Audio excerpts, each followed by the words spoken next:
two, one. What's up, everybody? Like always, it is the Top Row Boys. It's episode 30. This is our 30th episode. Oh my God, we made it this far. Second episode of 2026. Love it. Starting the new year off right. We run a three-man weave right now. We waiting for our fourth member of our stable, but right now is the trios champs, like always, TRB. I got the Oracle with me. I got my main man, Reek, with me. You feel me? Speaking of the host with the most, Reek, where you at? How you feeling? Man, I'm good, man. Happy to be here. Had a rough week. Glad I made it to Friday. Friday is my favorite day, obviously, because we get to do hmm this. But it's your man with the plenty host with the most, Mr. Reek Brown. We in the building. Episode 30, shooting like Curry. You know what I'm saying? Yeah. We love milestones. What I'm saying? Happy to be here. I'm happy to see you guys. Happy to talk some wrestling. Got a lot to get to. You feel me? So, what I'm saying? Let's get it started. Sears, my brother, what's going on, man? Hello, hello. Like y'all, I'm exhausted. It's been a long week. Um, Longest fucking week, dog. oh, it's been so long, dude. I've been doing interviews for my job all week. It's crazy. Long type of interviews I'm gonna be doing. Hmm. But I'm happy to be here. Happy to talk some wrestling with my boys and ready to get into Yeah. it. All right, man. And like always, it's EST, the DMV, the Chuck City say, y'all know the drill. We got a lot to talk about today, so we just gonna jump right into it. So last night, TNA Impact had their AMC premiere, and man, I'm gonna be honest. Like I'm never going cap when we on these mics. It's gotten a lot of mixed reviews, gotten a lot of mixed receptions, but it started off with the Hardys and Elijah going up against Order 4. Obviously, a huge setup towards the Hardys and Righteous match that's going on Saturday. And Elijah is wrestling Mustafa, I believe, on Saturday at Genesis, right? hmm Yeah. And so I think the biggest question is first off, what did you guys think about? Ooh, actually, before we even get into that, what did you guys think about the fact that AJ Styles came back? How did I forget about that? What do you think about the fact that like he came back to the house that he built? I will say off rip, just based on how I will get into everything in detail, but just based on how the show went, I feel like, of course, that was going to be the highlight of the show because obviously it's Mr. TNA, it's AJ Styles, whatever. You know what I'm saying? Come So on. obviously, it's good to see him. Um, what I'm saying? I'm glad that he's making TNA appearances. Hopefully, he has a match there at some point this year. So obviously, it was good to see him hearing that old theme song that we all love, and know. Uh, it's always cool to see. It's always cool to see AJ and TNA. So I have no complaints about it. I will say it was cool to see him and Kazarian have a face off because obviously they have a long history together. Yeah. Former stable mates and everything were tied. Like TNA originals were tied to each other for the better part of the last 25, 30 years. So that was a cool thing to see too. But of course, I mean, can't say anything bad about AJ Styles and TNA. It was a cool moment as always. Yeah, I agree. I mean, it was the right thing to set off the show because, like, he was there for the first one. He was there for the first big show of the next hour. Like, he was Kofi got to start off. Oh well, I kind of wish we just got more of AJ there. Like, I don't know. Like, I wish I feel like we just brought him in just for the namesake, which makes sense. But Mm. like, I would kind of wish he was able to do more. Like be in a match or do something else besides have three interactions on screen, and that's it. Like we maybe saw maybe like 5 minutes of him on the screen in total. Like Yeah. I don't know. No, I see what you're saying. Like he was a huge like selling point of the premiere for real, for real. And we're hmm gonna talk about some of their bigger selling points and some of the things that again we're gonna talk about everything in detail. But yeah, like some of it was crazy how like a lot of the big stars like from the brand didn't really get as much time that you would like think. It was more so some of the I get it, like these are more of the mainstays and some of the people who can actually go those long distances on screen.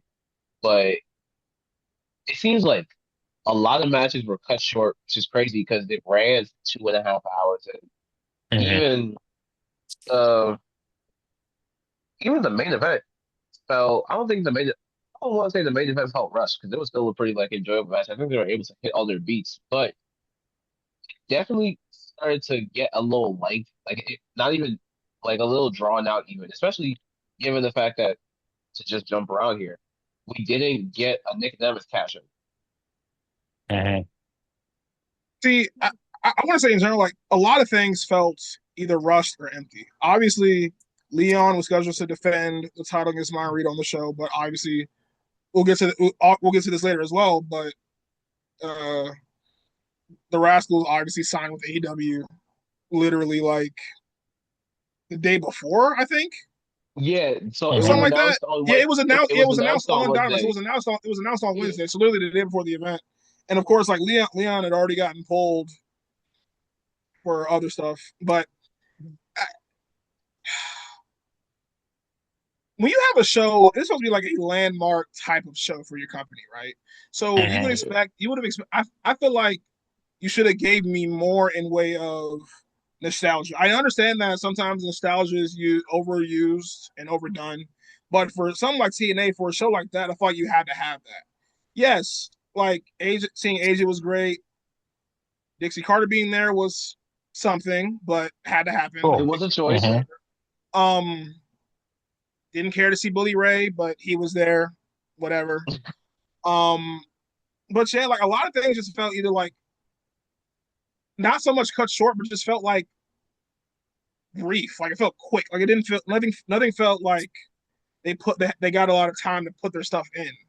You know, and then like especially when a match gets cut out, you would expect them to either replace that match, but of course they just replace it with more appearances and promos and things like that. So I mean, as a whole, bro, like it was. I will say it was a tough watch at times, Mhm. admittedly, but I mean, I'm not gonna lie. As soon as Perez Hilton jumped onto my screen, it was a yeah, tough watch. Like honestly, we can talk about the matches like through the card as a whole, but honestly, let's just handle the biggest and get the we can get the dislikes out the way first. I feel like might be the easiest way to go about this. What the Another fuck thing was Perez Hilton? Go ahead, serious. I was gonna say, I was gonna say, because isn't the next main show on Saturday, like tomorrow? Yeah, the next big show in Genesis. Yeah, so it felt like they tomorrow. were holding it. That's tomorrow. Mm. Yeah, it Yeah, felt like they were holding back on yesterday's show for Yeah, tomorrow. Uh, but I feel like this probably should have waited till next week, to be completely honest. Like after the pay-per-view, then do the big yeah, meal. and so I'm not mad at you with that because literally, if they had waited a week, then after Genesis, it's usually a complete reset as far as like Hmm. storyline wise, or at least like the big moments then get carried over. But um, because yeah, last year Genesis was when Joe Hendry won the championship. Which, speaking of Joe Hendry, I get it.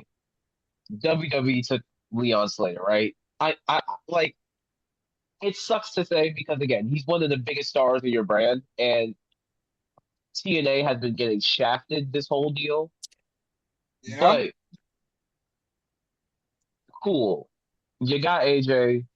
They took Leon. You couldn't even get him for Saturday, so you replace him with Joe Hendry. Now I get it, very familiar, made his name on the TNA brand. Anyone who listens to all 30 episodes of this podcast knows I've been waving the Joe Hendry flag. However, if this is something that's supposed to resemble the X Division Championship, give me someone who's at least in that same vein of people who can actually go for the X Division. You feel me? Like Joe isn't that type of wrestler. Moose barely is that type of wrestler. He was an X Division champion for God knows how long. Isn't he a multiple time X Division champion? Someone might need to double check me on that, but I think it Like was once that or that one. twice. I think it was that just that one long reign, but I could be wrong. I'll check. Hold okay. on. Keep going. Yeah, But it's double like, check me. But it's like, okay, so you have Joe Hendry versus Moose versus who is it? I forgot. My Cedric brain. Cedric. Alexander. Great. Cedric Alexander in that spot, fantastic. Now you could have. Now obviously you need a new contender for the X Division title, right? But what purpose does this match serve exactly? I don't know. And And it's like for a big show, you couldn't be like. I feel like you could have had Leon on Genesis if you wanted to. It's the fact, like, I don't understand why he wouldn't be. Obviously, if you caught SmackDown earlier like I did, I'm not gonna give any spoilers. Obviously, he probably wasn't able to be there. Whatever. Mhm. But it just feels like such a lazy attempt. And you're just putting in two guys that you know are going to like two guys that you know are going to put on a solid match. Fine, all fine and good. But at the end of the day, like this match doesn't move anything. It doesn't do anything. You could have at least had somewhat of a number one contenders match, or at least place that on there just to give us something to look forward to, or give the match Oh, more meaning. bro, Otherwise, it's you just know a how match so just to have a match. exactly it's a match just to have a match. And you know what's so crazy? Going back to the Rascals thing, everyone who was a perfect contender for the X Division title, that ass just walked out the company. At the same time. Also, to our last little point on that, Myron Reed was still willing to do the match. You had the handshake agreement with Myron Reed, who I've said on this podcast is one of the best young talents right now. Has been. First of Mm-hmm. all, a handshake agreement is crazy. Secondly, knowing what the Rascals have done for TNA, the fact that y'all weren't able to make some shake and have just give them the money, bro. Like, Like the fact that you didn't like, all right, the fact that you didn't even fight harder for them, like they didn't put out they didn't put out contract numbers and all that, but like it was basically like a low ball or like just the same basic run of the mill contract they were already getting, and it's like, and that's what happened, and that's where TNA fucked up to begin with. That's how they almost went bankrupt, or that's how they almost went out of business. Granted, you couldn't afford to pay AJ Styles all that money. A 60% pay cut is crazy though. Either way, oh, but it's dude, when I like heard him say you that during you the like yeah, you let all these people walk at the same time. Like Kurt Angle walked, Samoa Joe walked, AJ Styles walked. Literally everyone that was important walked at the same time, and it seems like that's what's happening now. The Inspiration free agents now. The Mhm. Raptors are gone. Like y'all the are getting Hardys may be gone poached. after Saturday, Right. allegedly. Like y'all are getting Kelly didn't poached. resign. Your most over talents are leaving. And it's just like you gotta try harder. You gotta do something. Like if Leon is going to be the star that you guys want him to be, you have to have him there. You have to fight Mhm. harder to keep him there. Because once Joe leaves, because he's fed bound, he might be in the Royal Rumble. If anything, he's fed bound for sure. I thought he already was Dude, in I WWE. was Like say I I thought mean, he I Joe. mean, signed like, I mean, already. like on a basically on a full time basis, essentially. Hmm. So Oh he's yeah, he's going to be gone. once he's on that SmackDown stage, oh yeah, they're not getting him back. And at some point, you got to imagine they're going to offer Leon the house at some point. Yeah. So Yeah. once God forbid, he decides to go to the Fed full stop this year or next year, then what do you have? The Basically, only thing I fucking think nothing. that would the only thing I think that could potentially, and again, it's not like I know Leon Slater. It's not like I see where his ambitions are or anything like that. The only thing I think that Mhm. might stop Leon from fully going to the Fed once his contract runs out is if TNA guarantees him a world championship, and they need to. You have to. I feel like, especially when all your stars, all your people that are in this world title picture are fucking 35 or 40. Like Frankie Yeah. Kazarian pushing 50. Santana, he's probably 40. I don't know. Moose is 40 something. Eddie Edwards 40 something. It, you don't have any young stars in these divisions. So, and Leon is literally like 21 years old. He's the best Yeah. hope you guys have. Even Cedric Alexander is in his 30s, damn near his 40s. You know, so it's just TNA is not in a great spot right now, unfortunately. So And I thought the partnership was going to help them, and it has in some ways. But it's like It's after the given them after the it's given invasion them a great angle and stage. Trick NA, it's just kind of been like ever since Trick lost the title, it's been like, what am I watching for? mhm. Yeah. So And I three hate point. that it's gotten to that point because I'm a day one TNA supporter, so it's like I need something like inspire me, give me something. I don't know. Mhm. All right, So serious. What you got for us? 3 points. Muse one time X Division champion. Badass Warrior. Second, Santana is actually 34 years old. I thought he would Really? have been old. Okay. But either way, like I said, 35 to 40. Yeah. Same thing. Sorry, Cat. And the Well, last thing, Santana's a sec good age. I'll give him yeah, that. He's a good age. and then actually Saturday was supposed to be Leon Slater versus Moose versus Cedric Alexander for the belt. Okay. Fair. Okay. So they're just trading Joe Oh yeah, Henry. they did schedule that ahead of time. I forgot. They did schedule that ahead of time before even the Myra rematch. They've been scheduled that. I forgot about that. So, which go back to my point of this feels like this show is almost pointless because they only had half these matches booked, but with different people involved. So, like, what was the point of this episode? What was your point of this episode And if that's the thing, you had man. these things Like, scheduled? I understand. Granted, like wrestling is always going to have that card subject to change, right? Mhm. bro. But when you're the WWE, when you're TNA, you can't do that. You just can't, like, especially when there's no good reason why the matches did not happen. There's no good reason why these matches did not happen. Yes, I understand. WWE wanted to use Leon for something because they're in London. Obviously, I get it. Fair. But it's like you have big events happening. You got to do something. It was Do actually visa something. issues. Visa issues. And that No, I don't get me remember that started on the announcement visa too. issues. I remember seeing that tweet. I was like, "Oh, visa issues. Okay, fair." Here's what I'm thinking about, right? So, shout out to whoever I heard say this because this isn't an original thought of mine, but I do co-sign this, like down to the letter. So, Danny Luna wasn't able to come back to the country because of visa issues, so her match with Lei Ying Li for the Knockouts title had to get changed. Cool. Mm-hmm. Zaruka's in the background. They were checking out the knockout tag titles because let's be honest, Zaruka's probably getting them at some point soon. Cool. Yep. Get that. I Oh, they think that's haven't. actually shoot, I'm surprised they haven't either. But I think that's actually a great angle. Do I think that it could have been saved for when Jakara Jackson and Lash Legend had crossed the line? Absolutely. But I think using the knockouts tag titles as devices for their split, I think that's a cool storytelling device. Um but my point, what I'm saying is, instead of picking someone from your own roster to go ahead and replace Danny Luna, Amara Sade, shoot, I would even say, because, granted, again, we're jumping around the whole show. Daria Ray came out, formerly known as Sonya Deville, new director of operations. We'll talk about I that in a little popped. bit. I Mhm. popped. I I popped. thought it was funny. I dead I ass popped. thought it was funny. I thought it was the funniest thing ever. I was like, TNA is funny as shit because this is dead ass. It felt like SmackDown 2018 all over again, or whenever she was GM. Um, but no, like instead of having someone for their own roster, you could have had. Oh yeah, Daria Ray reveals that she signed Elena Black. I that was where I popped. I'm a huge Elena Black fan.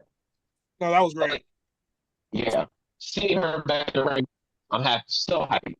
So I was like, you have a knockouts division. You just showed the same like four knockouts, and then shoot, you could have even done Jaya Brookside. I think that's a lot of story potential there. You have former tag team partners going clashing against each other for the biggest prize in your women's division. Like, oh, it felt like just giving it to a WWE wrestler. It was like, excuse me, it was like, okay, we need a name, and I'm feeling a little bit lazy here. They don't want to Basically, build nobody, bro. They don't want to build anybody. TNA has the same issue that so many people have, and I touched on this earlier in the group chat. I was like, it's the same thing with the AEW World Title picture. It's going to get passed around by the same 4 or 5 guys. That's just how it's been. WWE, the title's going to get passed to maybe the same 4 to 6 guys. That is how it's been. TNA does that with every championship they have. It feels like you have the same. Granted, your roster isn't a lot because especially now that you're getting coached, but you do have bodies. You have able-bodied people. You're just choosing not to use the talent. Granted, people are unproven, but hell, if Maxine Dupree can beat fucking Becky Lynch for a championship. No, and this is not a shot at her. This is not a shot at her, honestly. I'll No, no, admit no. to I know. not Keep like. going. Keep going. I'll admit to not liking it because I did not like it. I hated it. But if she can do that, do a good job with it, get over the whole thing, someone else can. Like you said, like Isaiah Brookside and so on and so forth. So TNA just needs to try some shit. Like I'm throw not gonna something at lie, the man. wall. Like throw shit at the wall, see what sticks. If we want to throw something at the wall, I think there is a hidden gem in TNA's Knockouts division called Tasha motherfucking Steeles. Love She's Tasha already Steelz. she's already been a knockout champion before. Order 4, I've been saying for the longest, is one of the most underrated stables in all of wrestling right now, which Correct. is very crazy to me because they're also sitting on the same brand with the worst stable in wrestling right now. I'll let you pick and decide who that is. Um, and so yet she hasn't even sniffed the title picture in a brick. Mara Sade completely reinvented herself. After leaving WWE, has had amazing matches and looks to be one of the forefront faces heading into this new era for the Knockouts division. Since then, she hasn't sniffed the title shot yet. Again, I'm not saying that these people have to win, but dude, Lonnie Jordan has been Knockouts champion in the last calendar year. And again, I like the Lonnie Jordan reign. I thought it was a cool reign, a nice way to start her heel turn. Before, like you have, like we said, you have bodies. You need to build people.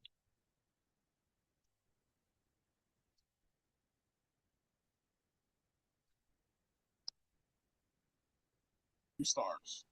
And Uh-huh. even if not constantly, like you have to have it in a steady rate. Because obviously when you have a world title picture, that something like that is going to be like booked in advance. There's going to be a straight and narrow path for that, right? Yeah. But you can still build up people on the undercard and the mid card.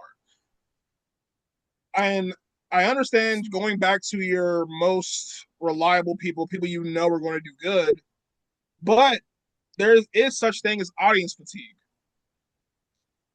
And it's so funny. I just want to bring this up real quick because there was a rumor going around that Roman Reigns is going to be in the WWE title picture going into WrestleMania, but that got scrapped because they're worried about audience fatigue.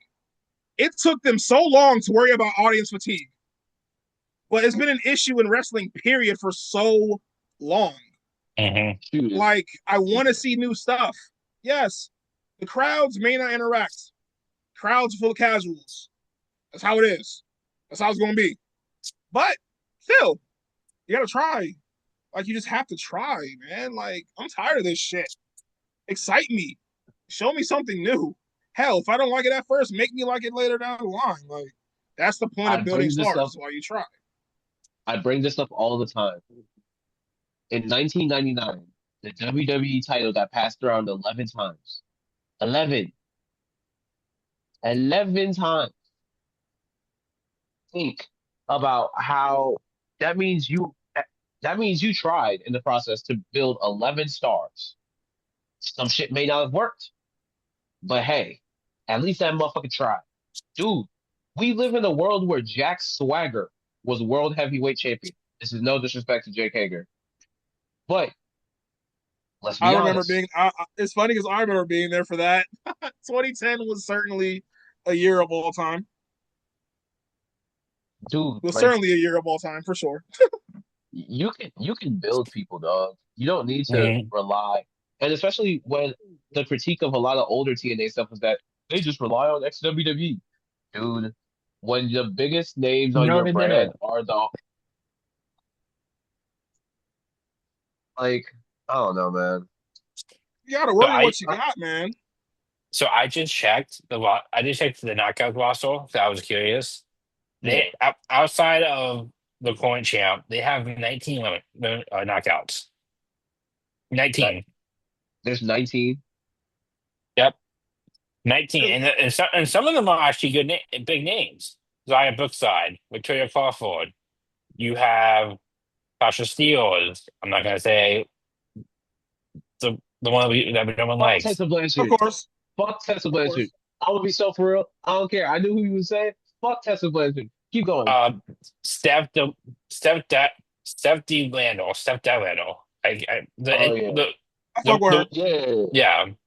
Uh, Rosemary. They have Maya Grace. They have uh Miller Moore. They have Monet Chaudet, who's fighting Ryan Nemeth on the pay-per-view, mind For you. what fucking reason? Oh, They dude, have that's the stupidest beef going on in the whole product right now. Oh my God. But we'll talk about that a little bit later. Jada Stone, Indy Hartwell. They have Holly Hudson. They have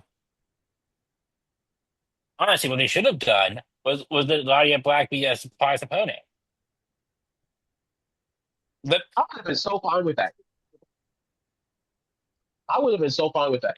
Also, since you were going through the knockouts roster, if you are not hip to Jada Stone, real hooper. Like I'm so excited to see what she does in the knockouts division. However, obviously, given our conversation right now, she hasn't been doing much so far. Um, but yeah, man, like especially I'm happy that you brought up the inspiration point, Reach, because dude, those knockouts tag titles were being ping pong, ping pong, ping pong back between the Elegance brand and the inspiration for like the better part of I don't know, like the last 6 months, let's say, just to be yeah, safe. Shit, we were there for one of them, Oh yeah, and so like, dude, and that feels oh, like so long there's ago. yeah, there's so many new faces. There's so many new faces. There's so much talent that you guys have because obviously they're making good decisions. Like I don't want this to be a complete shit fest. Like they're making good decisions. They re-signed Mustafa Ali. They re-signed Nick Nemeth. They re-signed the hometown man. As much as I'm not the hugest fan of this person, I'll admit BDE being on the roster, it shows that he's genuinely committed to like. No, I'm gonna be so like dead honest. It shows that he's committed to uh wrestling. He's a PW Revolver champion right now. Like, and also he's not bad in some of these matches that they've had him in. He really seems like he's trying to learn the game. So, like, I don't want this to be a social fest. Like they're making good moves. It's just like, damn. And I think this is really the biggest thing that sums up my entire thoughts on the premiere. There's some bright spots. Like I said, the main event, it was a bright spot. Even though, why did Frankie Kazarian have the belts to begin with? We're just gonna go back to this. But there's some glaring holes. Like it's like seeing a beam of light through a paper that has nothing but holes in it. Like that's literally mhm. what it is. With cheese. It I literally think is Swiss cheese, dog. I think the fact that we're so I think the reason why we're so upset about how the show went because the fact that one, it's it's for two reasons. One, TNA is doing it to themselves by these self-inflicting wounds, but like not keeping some of these bigger names who are leaving and not fighting for the point people to be used on the front show. Like, and two, I think it's because it's the fact that it was supposed to be like a monumental night for TNA. So this is the first time since the early 2000s since that they have been on a national that's been live on like a national channel, like a national televised channel. Absolutely, yeah. Because they did the TNA Plus thing, then they did the Yahoo TV thing for a couple of years, right? So You mean YouTube TV? man, I don't remember what it was, but I knew no, this was before YouTube TV was a thing. I'm pretty sure. Reek, you're the TNA head, wasn't Yahoo? it? Was it Yahoo TV or I know they were on because they were on like some random. They were on like Destination America. They were on like you had the what do they call that shit, man? It had some kind of online service thing going on too. I can't remember exactly what it was. Um, but yeah, like to serious point, like this is literally their first national TV deal since Spike, and yeah? Yes. and this is what you guys decided to put on. And I wanted to bring up a point real quick. Mm. Um, so apparently Myron Reed was open to saying with CNA, Hmm. but AEW is basically like if we want all of the Rascals. So it was kind of like a pull and tug kind of thing, and obviously he ended up going to AEW. But I would have liked for him to stay. I understand why he went with the rest of the guys, but I would have loved for him to stay and just see what he can do with the X division because honestly he's a guy that could have taken the title off of Leon and I wouldn't have looked twice. That could have been Myron, a very very fun rivalry to have for the X division. there are two people in that roster right now who I think are the only people who can take the belt off of Leon. It's Myron and Cedric Alexander. Mm-hmm. Myron was the only member of the Rascals who have never held the X Division title. That's true. Yes. Mm-hmm. Dude, I had to think about that for a second. I was like, really? Yeah. dude, he would have been so dope. And he really could have been able to build. And granted, I get it. Like you said, like I said, we understand why he decided to go with the rest of the guys. Because we just saw what happened with Dez. Dez left the rest of the guys. Look at how WWE treated him. If y'all want to move as a pack. I completely get it. But like, damn, God. Ooh, that makes me think. I didn't think about this. We obviously know Myron Reed and Killer Kelly. They have some sort of relationship. They have a daughter. I don't know if they're married, engaged, whatever, what have you. But um, you think that she's not too far behind? Because speaking of AEW signings, they signed Mascara Dorada with a dual Yep. CMLL contract. They signed Persephone. They Yep. signed shit. They took Jake something from TNA. Yeah. Forgot about that too. Um, Man, TNA. I'm praying for TNA right now because yeah, because and that's the even thing. Like, I don't because want. even when you look and I'm not the kind of guy to talk about numbers, crowds, whatever. But god Yeah, damn it, it was empty in that bitch.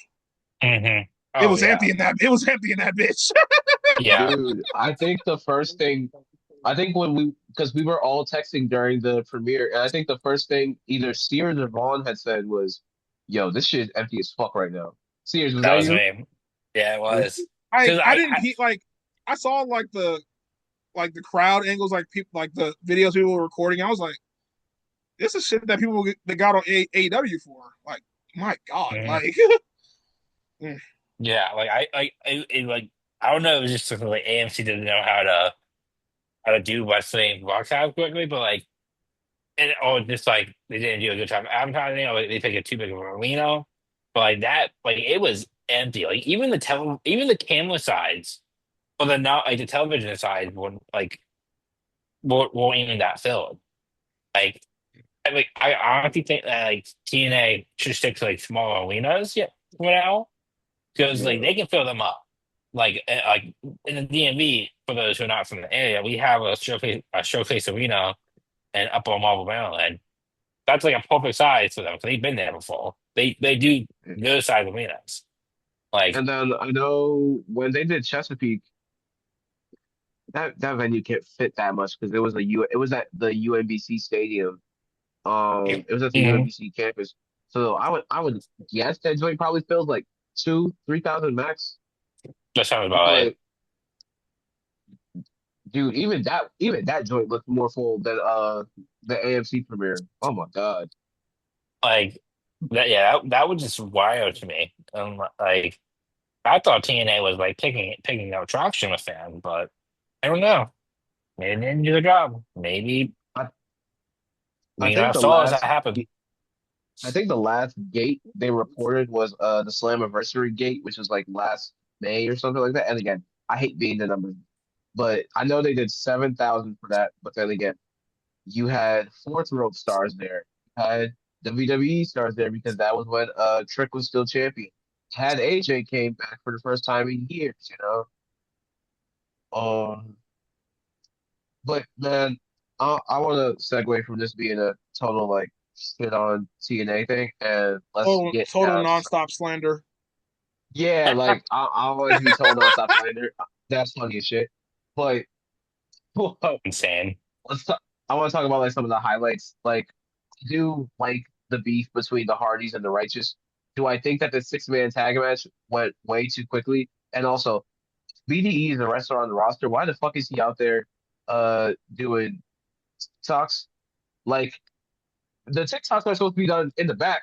Like you're an actual like wrestler on this company, dog.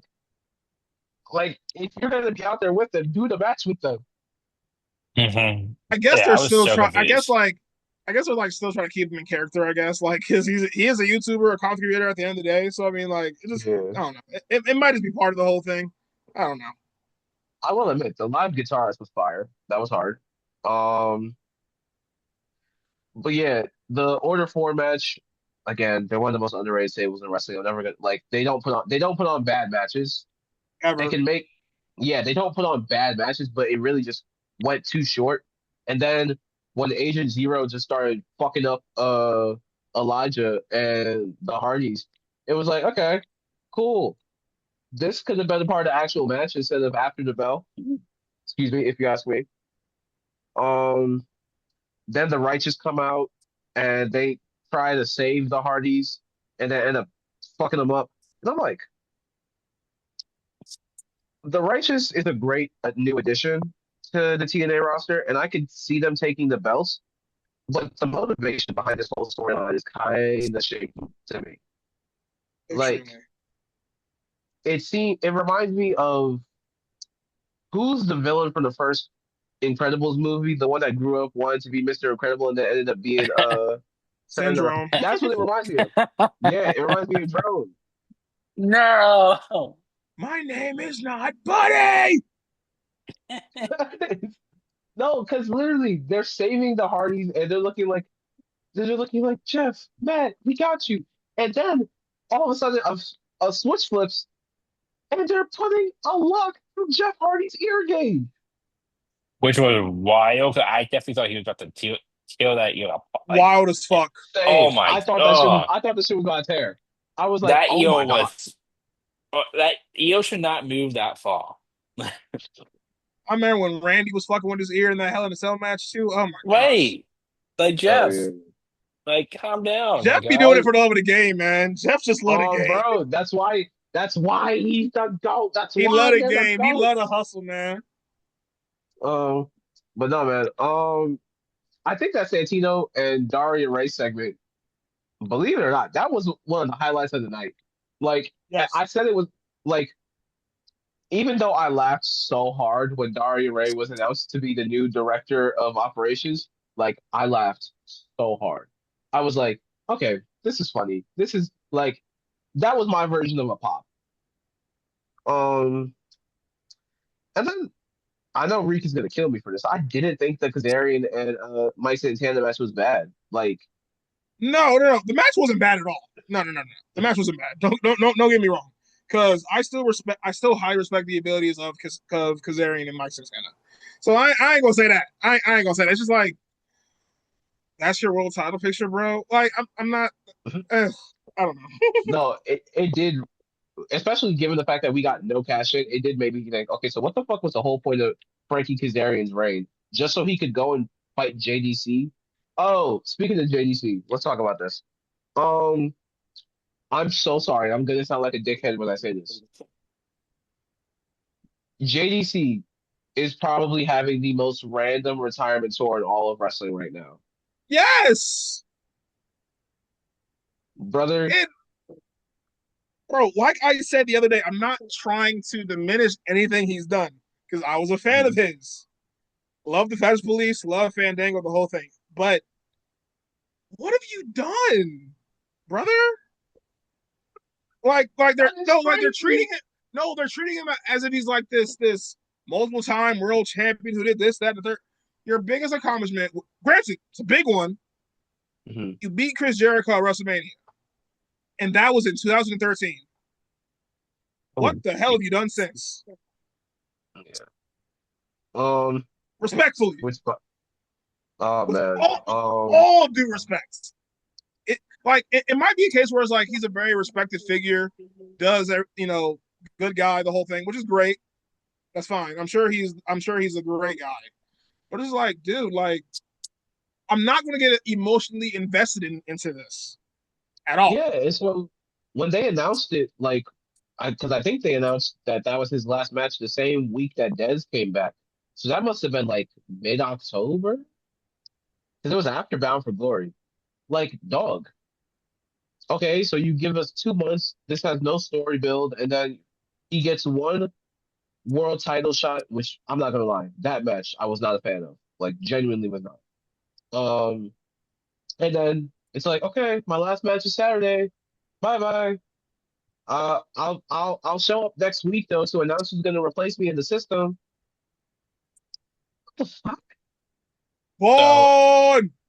so the biggest thing that he did was win the NXT Tag Team Championship with Tyler Breeze, win NXT Season 4 before it was the TNA that we know today. NXT Season 4. God. Yeah.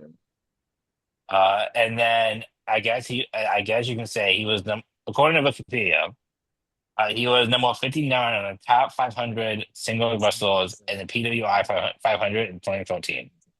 You said 59? Yep. Sheesh. This All was right. 2013, so like right after the year that he beat I mean, Jericho. he was popular and everything, but shit. Okay.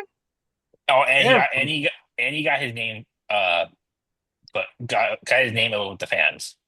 Yeah, Fandangoing was the thing. Yeah. If Bet it was fellas, up I'm to finally here. me, I'm sorry. I'm back, guys. I'm finally here. Vaughn! What's up, dude? yeah, I Vaughn. can see it's happy wife, happy life. I'm finally here, y'all. Hey, Uh, listen. That's all that matters. Handle your business. That's all that matters. bro. Now, before we round out this TNA discussion, I do want to say real quick. If it was up to me, I would if I was JDC, I would be blowing up Tyler Breeze's phone and be like, hey dog, you're not a WWE wrestler. Let's see if we can run Breezango on the indies for like 3 months. And that would have been his retirement. Could you All I think imagine if right. Breezango came back and went to these smaller promotions? I think he is on a contract with them as a coach.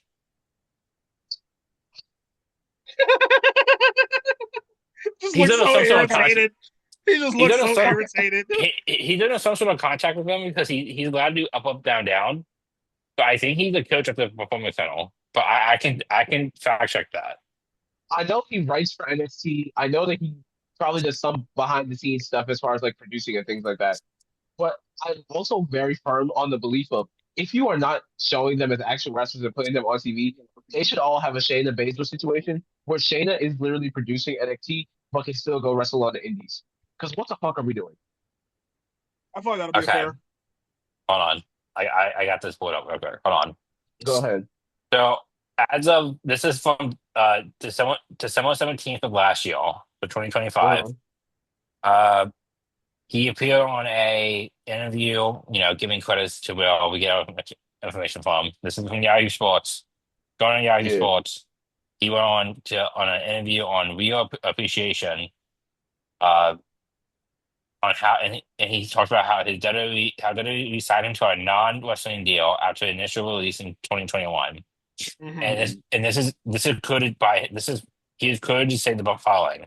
Basically, what has happened was WWE released me in 2021 and then immediately hired me back to do other stuff. But I kind of had a lot of irons in the fire and a lot of other things that I was a part of. So they hired me back. I guess to get me in a video game that they had to classify me as a legend because I wasn't on the active roster. So essentially, he was brought back to be on up, down, down, and to wait for NXT. So yeah, bro. Fair enough. I'm gonna stand on. I'm gonna stand on it, dog. Either restrict. They need to restructure these deals. And you, whatever, man. Whatever. Whatever. I guess. The way the way I see it is the Fed just fucked up JDC's retirement tour. That's how I'm taking that. Um, He said, man. you thought she was Kobe? No, sir. You thought you were Cena? You thought Like, no, for real. Like, sir. we can see you. Oh, bro. Crazy. No, Very clearly, sir. go grab that tag rope, my boy. You feel me? But no, Vaughn, what did you think of the TNA premiere? Because I know you were watching last night. Yeah, it was cool. I mean, I kind of wish we got more from the AJ beginning segment, other than this is TNA. We know it's TNA. So there's more from that. Um, the matches weren't too bad. The Frankie versus Mike match, some stuff, if I'm nitpicking, wasn't all that. But I mean, other than that, for a premiere, I mean, I was excited for it. We got some good returns. and Elena Black, formerly known as Corey Jade. That was a nice little return. I popped a little bit. um, so overall, not too bad. I'm kind of mad, they get Leon because of visa issues. But We other, did that earlier. yeah, We did. like We did do that earlier. okay, yes. Verbatim.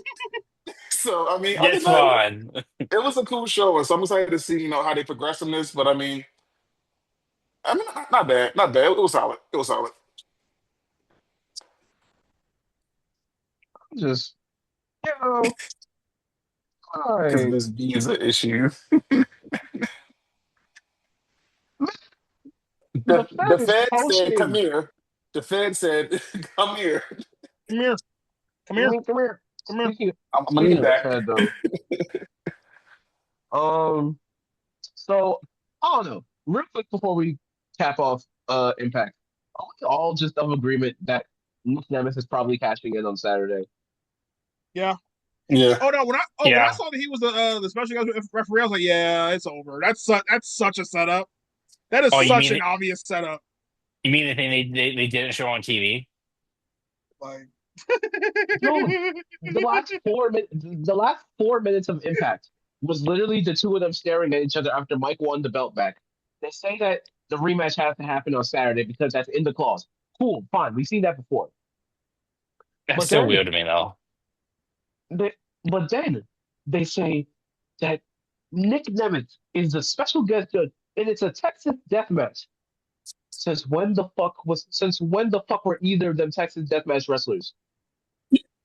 just This doing shit, man. I Uh, mean, Santana, he can no, go. Santana, I'll give you that because yeah. like He can just looking go. at if you just watch LAX. if you ever take your time, look at old LAX like specifically LAX versus Lucha Bros Full Metal Mayhem. Oh, Oh, that's a Classic, good one. That's a good one. classic banger.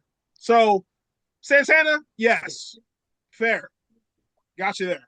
I mean, we had a decent Man, street fight with Mike Santana at Emergence when we all went. Yeah, So yeah. I mean, that was pretty decent. So, like I said, I think Mike's cool, but yeah, we'll see how it goes. It should be regardless. It should be decent. Yeah, and my thing is that like this is a stipulation that needed this is a stipulation that was added for the sake of adding shit, which cool. I'm fine with that. Everyone does Mm. stipulations for the sake of adding stipulations. But Nick Nemeth as the referee is what kills me because you have now completely killed the hype of the cash-in. Because hmm the best part about cash-ins is the moment when the music hits and you're like, oh shit, is this really happening? But now this motherfucker is a special guest referee. And this is my issue, and I said this last week, I think. I'm tired of wrestlers announcing their cashes. MJF, Athena, Christian, no, not Mike Santana.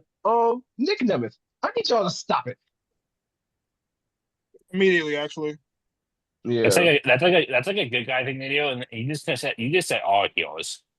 Like Yeah. if you're not a heel, you should if you're a heel, you should not be announcing your cash in. Yeah. Not at all. By Uh, no means. No. Like John Cena, yes, announce your cash in. Biggie, yeah. go announce that cash in. Drew McIntyre, no. MJF, hell no. Like Yeah. Dick even when Davis, like no. even when like RVD did it, it was like, okay, that was like the second Money in the Bank thing. It was a new thing still, so fair, cool, hmm Yeah. respect. And But his in a made sense a but little bit. but in a general sense, it's like the element of surprise has been taken so far out of wrestling now. hmm Like literally, it's to the point where Man. like we know everyone is going to be in the Royal Rumble. We know the intentions of every character. Like, oh yeah, I'm going to cash in on you next week at 8:30 p.m. Like, dude, no, like at a certain point, like I I need wrestling to bring back the mystique of Yep. things. Yeah. Like, Yeah. At this point, my namesake makes no sense because anybody can be the Oracle at this point. Like, honestly, That. Yeah. Yeah. Oh man. All right. Jumping over to the Fed. SmackDown last week continues to be a banger. I don't know what they've got going on over there with the writing staff. I'm not sure what the changes that were made were, but kudos to them. Honestly, whoever has been working in the SmackDown writers room, I hope you are getting ate from the back by whoever your partner is. I'm Crazy, crying. crazy freak ball. Okay, Steph. Freak man, yeah, that's you. Okay. New nickname alert, Big Man. Number 10. Yeah. Right, Freak Oh, man. That's one of your new nicknames, Freak man, Number calling me 10. freak man is crazy. Freaky man. But nah, SmackDown is like SmackDown's been good. I will say Yeah, SmackDown's been Yeah. good to start the year. SmackDown been good. I'll give the Fed some credit. She should be. I mean, yeah, like you said, extra hour, definitely using it wisely. So, I mean, so I'm just glad, Thank like I said, out God. there, for a lot of our biggest, thing we worried about was, is it going to just push more ads in our face? I think, like we mentioned last time, just like these super long segments and like the super long promos. So, like, I feel like there's kind of, hitting all cylinders right now. So, I feel like they're just doing this now because it's Rumble season. Like after Rumble, Right. it might, I feel like that might die down. But I mean, hey, right now they're hitting all cylinders right now. no, for sure. And so, no, I'm not gonna lie. Starting off with Trick and Randy, crazy work. Crazy work. Dude, the way they're booking Trick Williams right now, To the I couldn't moon. ask for better booking for him right now. I could not ask Yeah. for a better start on main roster. Like you have him interrupt Sami Zayn, beat him in a promo battle. You have him come out with Randy Orton. Like you're putting like he belongs in these spots too. So it's not like they're just throwing him out there. Like he moves out there with such a confidence and a swagger that like, yeah, I belong here. No one's surprised.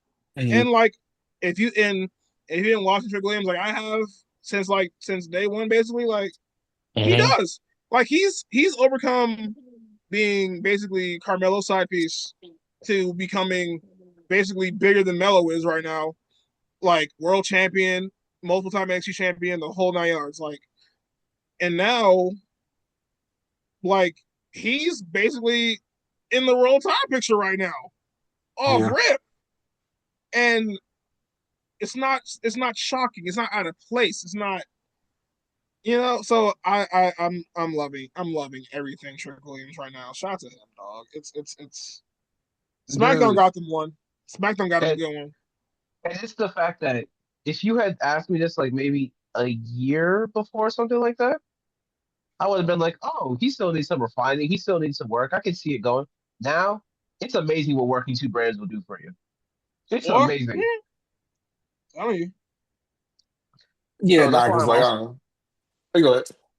no, because that's why I'm also like very excited to see if Zaruka gets the Knockouts tag titles or not. Because that's gonna forcing them to work two brands. Oh yeah, you gonna cut your teeth. You gonna figure it out. Look what Yeah. happened to Dom.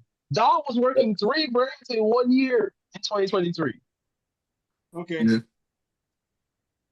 But nah, like I don't know, like I said, I'm just glad that they're letting NXT call ups actually go out there and attempt to try, and Hmm. see whether single swim. And for the most part, like every NXT call up so far can knock it out the park. I mean, it's like I said, it's just nice seeing number one, the new talent with the main roster. The number two, just seeing that the system of NXT itself is really helping out these performers, day one they be on the main roster, So it's just cool seeing a product of the Fed working in real time, and then seeing that we got this starting Trick Williams. So I'm excited, to see what we got tonight. The the no one contenders, matches tonight, stuff Uh, like Yeah, that. So yeah, I'm just excited to see what Trick does. Like Trick is serious set to the moon right now. So Honestly, this is like the one positive thing about Triple H's creative ones. As of late, is it is the dream of what TNA that NXT did again. NXT was is supposed to be is happening because like yes, bad booking 9 out of 10 times. Right? But that one, but that one, but that 1 out of 10 times had been an NXT superstar and been treated well. I mean, Stephanie, former champ, world champion of all. for sure. Julia, 2 time bad booking, bad storytelling, but 2 time US Women's Champion on Yeah. SmackDown. Jordan Grace, what we're going to talk about it in a second. Trick Williams, rocket ship on his back.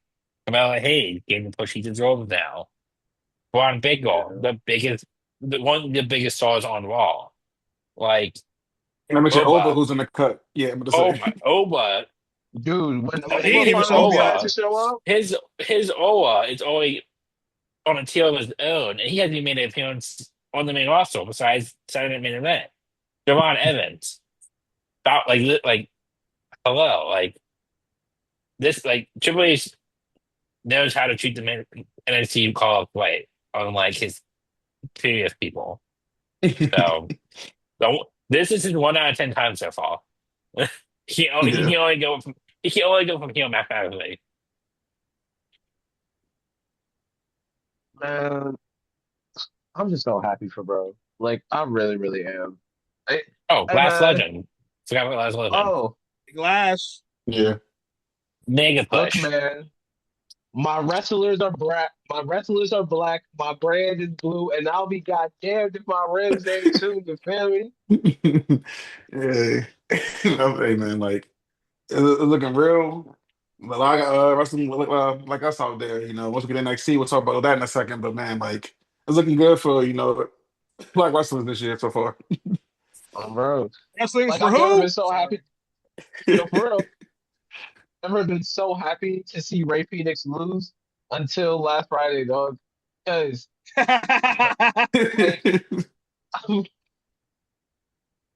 if it was anyone else, I'd be rooting for my boy. I love Ray Phoenix, but that's Trick. That's Trick two times. That's Trick Day. You feel me? Like, um, yeah, man. It was a really good match, really fun match. Again, I think could have went a little bit longer, but I not mad at it. Like, it was the opening match. And Yeah. also, it sets Trick off to a great start because he's literally beating one of the best luchadors out right now, regardless of how he's being booked. Mhm. And going over to what Julia had said, I mean, going over to what Sears had said, speaking of the two-time U.S. champion, Julia got to defend against Alexa Bliss, the most randomly made match, but I am not mad at it. What did you guys think about that? See, I remember like when I saw Slick get announced, I was like, "Oh, that's interesting as hell right there." Um, I will say I didn't get to catch most of the matches. I was at work at the time, but from what I did see the highlights, I feel like those are two people that that have decent chemistry in the ring, and I need to actually watch the match in full so I can actually know what I'm talking about here. But just based on what I saw, I liked what I saw. I like that. I need more of that actually. Just Hey, the if it match turns into alone. a full once, because we know that the Alexa and Charlotte split has got to be coming this year. Yeah. Charlotte's got her eyes on Jade's title. We've seen them stare off for months now. Alexa to the U.S. title scene? I ain't mad at it. Great I ain't piece. mad at it. Great piece. Yeah. I just hope we get like a feat with this. We get like Alexa Bliss is a heel is great. So we get a heel Alexa Bliss doing this feud with Julia. It could really help Julia, number one, be a credible champion, give her a good feud. And then number two, the matches itself are going to be really good. So we get, more credibility just from every standpoint, which she already has, I mean, but like that first run is just so much of a stinker. Like they got to do something drastic to like overshadow like that first run. So have Alexa Bliss be like her first feud with like a heel Bliss, some good matches, some good storytelling. Like I mean, that could definitely catapult her too. Eventually, like I think like Sarah mentioned a few weeks ago, like into the main event scene, coming off a great feud with Alexa Bliss. So or cool, we might got something going with that. I'm telling you, Mm, ever since she won the belt back, my WrestleMania from like maybe last month with Kiana James, it could happen. Mhm. So I'm excited. Like I said, Julia's getting something because like I said, she's too good to just like that first round was just so bad. Like so they gotta do her justice this time around. Yeah, she's too much of a demon to like not do her right. I'm saying Mhm. like Speaking of demons, man, Carmelo Hayes, our U.S. champion, uh, our U.S. champion, for once again keeping the open challenge going with Shinsuke Nakamura, man. Oh, Vaughn, as our U.S. Open Challenge correspondent, please Give us the graph support. 5 stars.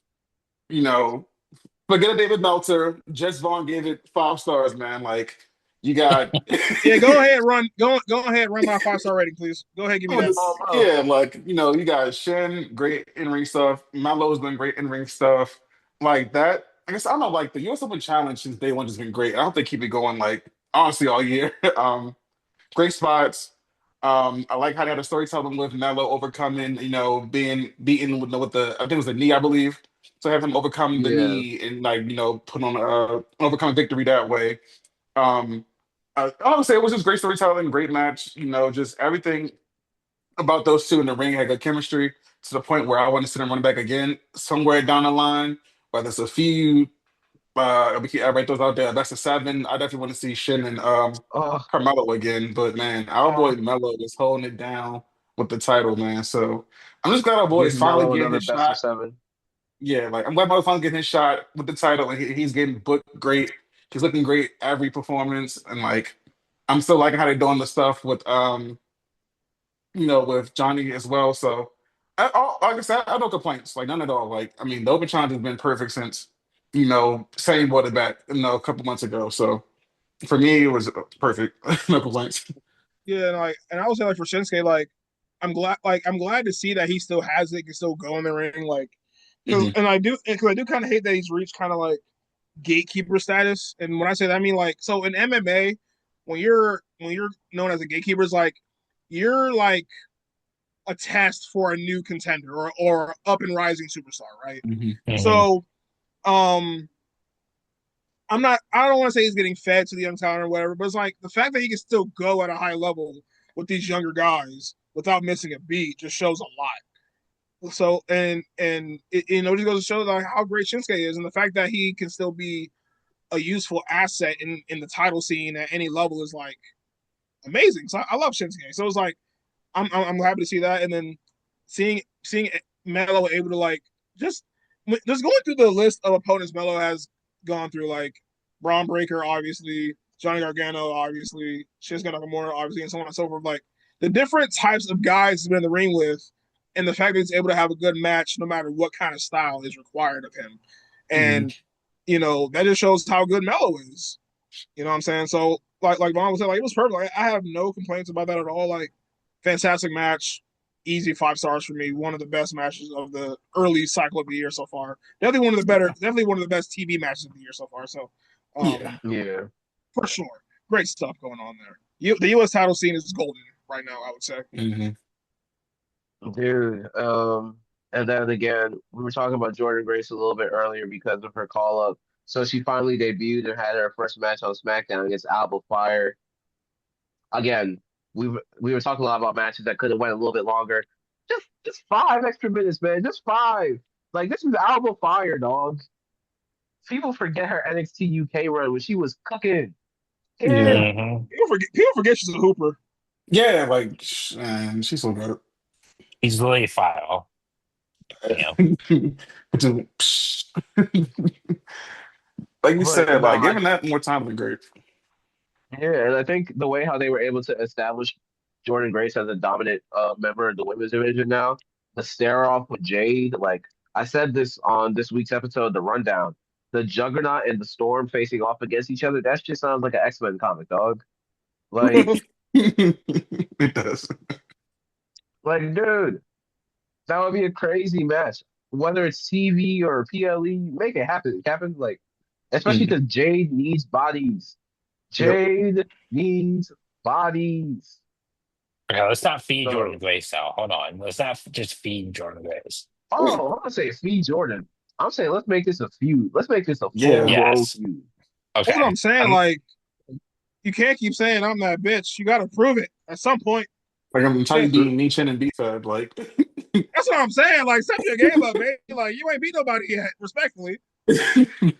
like but nah, I do like too that they're like hinting at Jordan, but kind of like still like US 52 stuff. So I don't know, like I think just enjoying straight to the main event scene because like I said, anybody's bad, and I feel like I said her and Jade would put on some good stuff. So For sure. Mhm. Two powerhouses. yeah. Man. And I, again, just all in all, man. Again, whoever is writing SmackDown right now, you gotta give it their kudos. Snaps. Exactly. Snap, snap, snap, snap, snap, snap, snap, snap, snap. But what do you guys think about the number one contenders tournament that we have going on tonight, actually? So it's Ilya Dragunov versus Sami Zayn, I know. Matt Cardona Trick. versus Trick Trick. Trick. Williams, I know. Randy Orton versus The Miz, and then Damian Priest Uh, versus Solo Sikoa. uh, Hey, the first Damian solo was good for the John Cena tournament. I'm gonna give it a chance because they ran that. That was good, but I'm Yeah. so upset about Aleister Black, but I digress. Man, I ain't gonna lie to y'all. I ain't gonna lie to y'all. I think this is literally just my thinking. Go ahead. Trick Williams, put him in the fucking match. You know what? And honestly, he can win the goddamn match for all I care. He can be the number one contender for all I care. I don't care. Do it. Book it now. I don't care. I'm probably not gonna get what I want. I'm pretty sure I'm not gonna get what I want, but why not? Do it. yeah. I mean, I'm going prediction wise. I think Sammy wins it all because you get Sammy and Drew in Saudi. hmm Um, I think Oh, now, I think See, now Roman but wins it's the like Rumble. I'm still So I holding mean, out hope that Sammy wins the Rumble, though. I still have that in my head because yeah, it's like, who else would win the Rumble? You know? Roman. Uh, Look, man, yeah, I but I if ain't gonna Roman hold you. wins the Rumble, If I'm watching this Quake Rumble, Girl. if I'm watching this Rumble and I hear those fucking drums, oh my god! Please, Vaughn, please don't even put that in the air, bro. Please, I'm begging. Hold on. I can see a world where Sammy does win this and he gets the title, and I see Blake winning the Rumble. Because Blake needs a clear shot back to the title. Oh, he's Fair. suspended, right? So I mean, will he be in the Rumble? Because once again to row suspended. We still got a couple weeks. We'll get there. Yeah. yeah. Because I'm still on the train of Sammy winning Rumble, Braun winning Chamber. hmm You get your top. You get like that's. I just feel like yes. I feel like now Braun should be like the 01 Kane of the Rumble. He should have like 14, 15 eliminations. Oh, Can't but lie. he got to win it though. Don't do that. Don't do to him when they did the Kane. Listen, listen. They Look, tease that man for so long, man. look, no, and oh no, and I understand. Kane is the greatest wrestler to never win the Rumble, which is the fact they Yeah. never won one was crazy to me. But I feel like you can get away with doing that. I think now would Braun winning the Rumble be a great choice, a great idea? It's probably hmm the best idea you have. It's probably the best winner you can have, low key. hmm But for the Yeah. moment and for what it is for Saudi, I feel like Sammy. I feel like you can give that to Sammy at this. hmm But also, if Sammy wins, imagine Sammy winning the belt in Saudi though. That would be Talk that would be That ridiculous. That would pop be was gonna be talk insane. insane. talk talk about moments like that would be Yeah. a pretty That big would be moment. insane. And That would plus, be him and insane. Drew got beef too. So I mean, True. hmm They can take Facts. Oh, that to WrestleMania. Yeah. yeah. And Sammy's this also leads me never in. beat. Sammy's never beaten Drew. But something else I have in my mind too is like, and I said this the other day in the group chat. Also after this happened, I was like, what if they try to have Cody go for 3? And Quick they break. piss. And listen. Listen. I'm against it. I'm so against it. But it would be such a them thing to do, man. It He would be doesn't such a Unless need them thing to three. do. unless he He Because goes doesn't. into home unless he turns into Homelander Cody, he better even make the final three. I'm saying, like, no, don't even make the final 4. Like, no, come on. Yeah. I need something that make Cody go off the edge. Okay, don't make it easy for him. Mhm. Okay, okay. I just thought of this. I don't want it to happen, But like, what if this is the year that he sells his soul to the Rock? Oh my No, God. Okay. God, no. I'll Don't say look at this. the Rock I'll say me, this dog. now. If I see Dwayne Johnson at any point before WrestleMania, brother, don't piss. Come on, man. Like, You can keep dog. making movies, Dwayne. Yeah, like, please. The Smashing Machine was amazing. Okay, you're doing good, buddy. You're doing just Go, fine. go finish Moana. Go finish the live action Moana. Okay. Yeah, Because man. Yo, I don't. go do Because Moana Cody 7. can just be heel on his Hold own, on a man. second. Please Yeah, don't. Again, I yeah. don't want it to happen. It just entered my mind and I had to say Because it. that is a massive plot hole. It is. Massive plot hole. And honestly, I can compare Cody now to like when Peter's running the symbiote. Like he's kind of like at his wits end. He's tired. You know what I'm saying? He needs that darkness come out of him so he can be a better version of himself, or so he thinks. So Yeah. it could be a situation where it's like, I gotta do what I gotta do, no But matter what. he just Yeah. snaps. Like Yep. I need him to dye his hair back to brown type shit. Like Black to Oh, do black. like Like, go full on like Oh, no Black to are we black. going like full I'm on talking like race? dark hair, dark suits, full on dashing dark with side evil shit. Mhm. Full dark side evil shit. I feel like Dude, it will I be need such a that. great like really become the American Nightmare, you know? That's what I'm saying. Oh, that'd be so sick. Like that I would like be need that. random point, random thing. This happened in like 2011, I think. I remember one time Dolph came out with brown hair one week on Raw. mm, Weird stuff. I just want to bring that up. That was weird. But either way, like if you like Cody really embrace the dark side, you can and honestly, if you of course they got babies, whatever. You can have Brandy being on screen, heel talent. She's good. She's great at that too. So it's like Mhm. you have the pieces, you have the elements there if you can make it work, obviously. But like they do not want to turn Cody heel. They really don't. But at a certain point, yeah, I feel Bro, like you have to. they're I'm fine with face Cody, but they're drawing this out like a motherfucker, dog. Yeah, this it's QB1 shit is getting old. I ain't gonna lie. it's the fact they do this. How long have you had the Judgment Day for? Yeah. Yeah. But yeah, I guess to bring it back full circle, I'm excited for the number one contenders matches. Dude, It's and gonna be let's good talk. grabs. It's gonna be good grabs. It's gonna be good grabs, but let's talk about the three stages of hell match that happened last week. Just like we called, this is the tamest three stages of hell match I've ever seen. Um, I this will shit. say it was a great match though. It was. It was a That, damn good that match was though. it was. Just should have called it the three stages of hell match, I'm not gonna lie. Like first match is a plain singles match. As they kept saying, a Mhm. straight wrestling match was a gay one. Like Yeah. they just kept I saying remember, straight yeah, wrestling match. as Like they opposed just to a kept, gay wrestling match. yeah, they just kept saying a straight wrestling. If you really think about it, all wrestling is gay, but you know, Yeah, I which is say as a funny. member of the community, Wrestling let me is put gay. Make it before. actually make it gayer. Actually, Oh, Yeah. bro, what did Anthony Bowen say?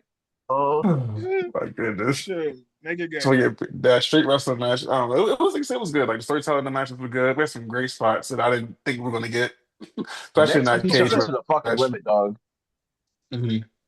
I hate the Cody Cutter so much. I love it. Like you know like it sours on me every week because it's like it's the way that it gets landed or hit or taken. Mhm. Like it's almost like you can never hit it straight on. There's Mhm. always some. I'm not gonna say botch. There's always some kind of like awkward movement Landed. with it. And Cody is like at risk of concussing himself every time he does it. Mhm. So I mean, like if you're gonna do it. Just be cleaner about it. That's all I gotta say. Uh-huh. That's my only thing. And I think But what ruined the cutter for me is like because Javon does it way better too. So it's yeah, like, Yo, that's funny as shit. Imagine you've been doing this move for almost 20 years, and a 21-year-old does it better than you. I look. mean, Sometimes you're just more gifted that way. That's how it be I sometimes. mean, Stroll said it best, right? Like the younger talent can do some talent like Javon is going to do things well in a short amount of time than the veterans. Like Yeah. it just happens like that. I mean, Mhm. you can't control it, but it just makes more sense. Yeah, and At besides, some point, it's supposed to be that way. The next generation yeah, is supposed to build on top of the last. yeah, at some point, we're gonna find someone who can do the cuddle better than Javon Evans. Bro, and shoot, who There's knows? always I someone mean, out there, man. look at We Braun might have that Bagel. shit in Eli Knight. Yeah, like look at Yeah. Braun Bagel. He doesn't feel better than anyone who's done this here before. Tell me I'm wrong. Nah, the spear is his fucking move, dog. Like Yeah. that's his shit. Like, Oh man. But no, we saw the return of Jacob Fatu, who, by the way, one could argue could say he does the moonsault better than Christopher Daniels, but I'll let that be up for debate. Best moonsault in the game. he definitely does. He definitely does. Best moonsault in the game. Um, Not the but prettiest yeah, though. we saw. Man, I'm sick of if you don't Ivan. get Please. no, but I will say that. Let me not say this because I've said some things about Tiffany on the show that will make people think I dislike her for some reason, but I don't. I will say Tiffany needs to go to Raw. Oh When she yeah. comes back, she needs to go to Raw. 100%. Like IC title or like main event? Main event. Main event. Main event. Give me the main event picture. Yep. I would like to see. I would like to see Stephanie and As a Tiffany have a full heel. feud. As a heel. Yes, because once Yes. Tiffany cuts this, I'm trying to be a babyface crap out. Please, just Hmm. let What her I'm go full heel. saying, man. Like, if people cut their teeth as heels and that's how they get over, it's like if you brought Ethan Page up to main and turned him face. Why would you do that? Oh, I That's hate that silly. idea.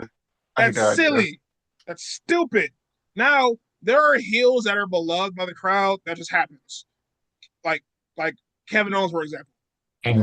He might get booed, but he's going to get just as many cheers, if not more than boos. Sometimes you're just good like that. But like, just let Tiffany do what made her be good at NXT. Like, it's going to work on the main roster. Just do it. You trying to switch up the formula, and like, the thing about it is, some people are just not good at being baby faces. That's just the reality of it. Some people just are not good at it. Like, Yeah. can Randy do it? Yes, but the thing about Randy is like, he's the same guy no matter what. Mhm. Heel or face, Randy's the same guy.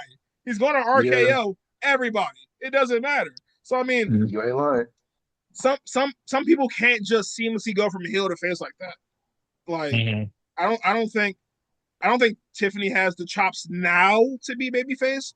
Now for someone like Charlotte, this is her best attempt at being babyface now, because Hmm. it Absolutely. never worked for me in the past. It never worked for me. I Yeah. but Because it what she's seemed doing like there right was now, no like, it seemed like there was no struggle or nothing that she had to overcome. Everything else was being handed to her, like Hmm. right. quite literally and also in storyline.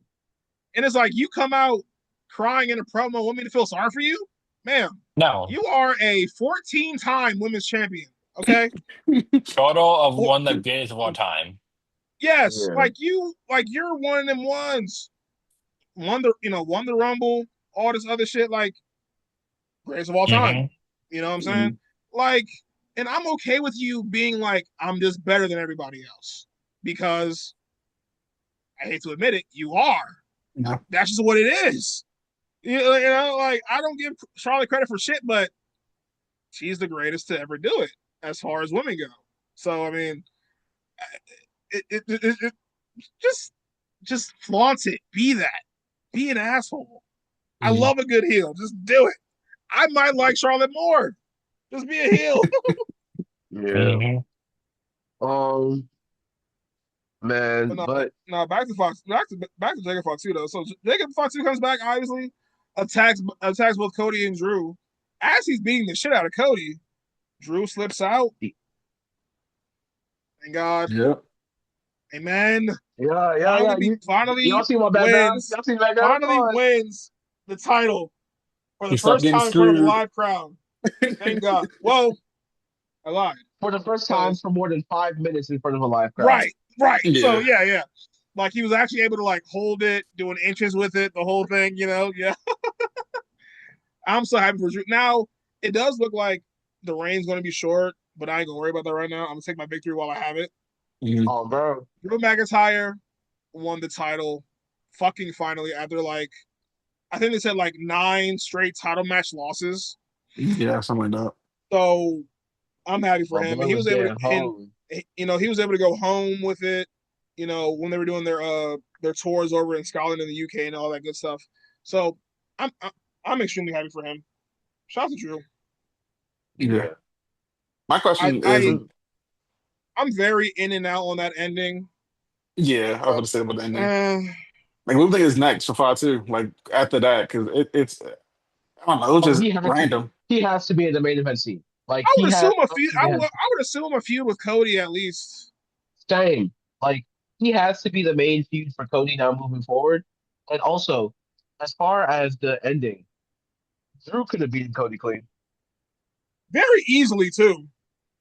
Like He I don't I hate like the obsession with having to try to like protect everybody. It's okay for listen, if someone's a number one contender for a title and they're a former world champion, obviously they're capable of beating other world champions because that's how you win world championships by beating other world champions. So it's Yeah. like I get Cody's your number one guy. That's your QB1. I understand that. But he can lose clean. That's okay because he's losing to Drew McIntyre, a former WWE champion. That is okay, yeah.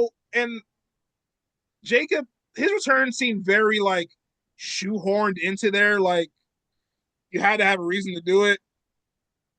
I'm happy to see him. Don't get me wrong, but honestly, it felt lazy. I will say, but either Yeah. way, great match. The correct result went down, even though I didn't like the ending. The correct result went down. Hey, Drew's champion. A win is a win. What if what football here? I know we just talked about Sami Zayn possibly winning at the Rumble or winning the Rumble. However, what if Part 2 wins the Rumble?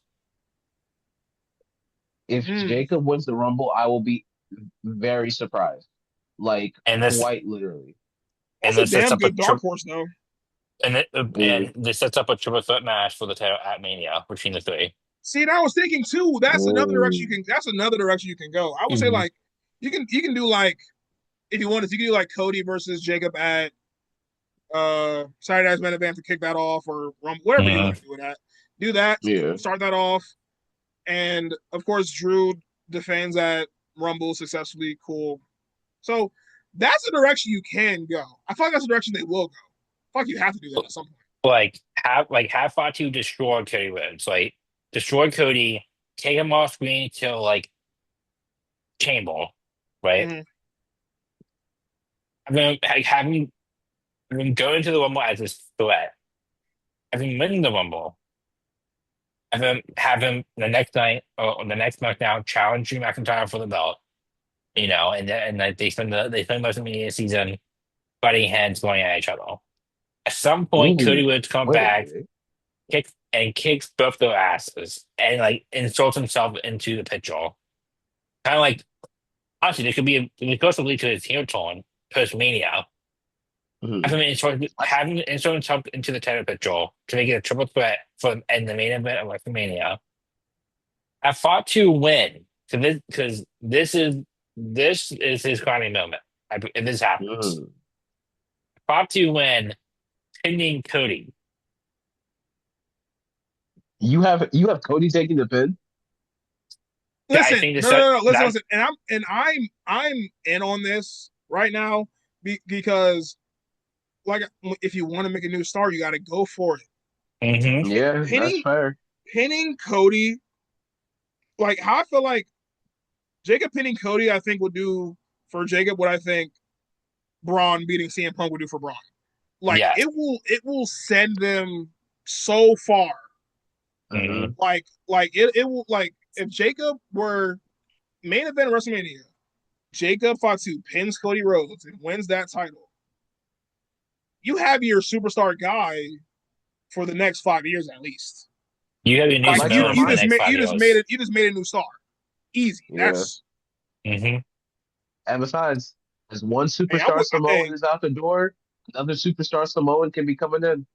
I'm with Exactly. Sears, man. I'm with Sears. I like it. Let me cook. I Stanford, call like me it. up. I Go like ahead and it. work cool. Go ahead and work cool. Let me For real. cook. Get me in Hey, the kitchen. Sears out here looking for a new gig. Connecticut. Go ahead, hire the boys. Huddle, call me up. I got you, my guy. Just pay for my loans. That's it. Yeah, Oh my God. yeah. All right. Was there anything from last week's episode of SmackDown that we wanted to touch on? Great episode. That's all I got. Thumbs Yeah. up. All right. Real quick, let's run through this. We gonna get right into grids. Everybody's favorite game. Gonna keep things pushing, keep things a little light. You feel me? Mhm. Yeah, that's All it. right. Now, This is what ladies and happens when you gentlemen, talk about wrestling. Wrestling is fun. This And is there's so fun. much good stuff happening too, man. Like Like, it's When you get with a group of people that enjoy talking about it, you just have fun. you know? exactly. Spent 30 minutes But talking about SmackDown and 30 minutes talking about TNA.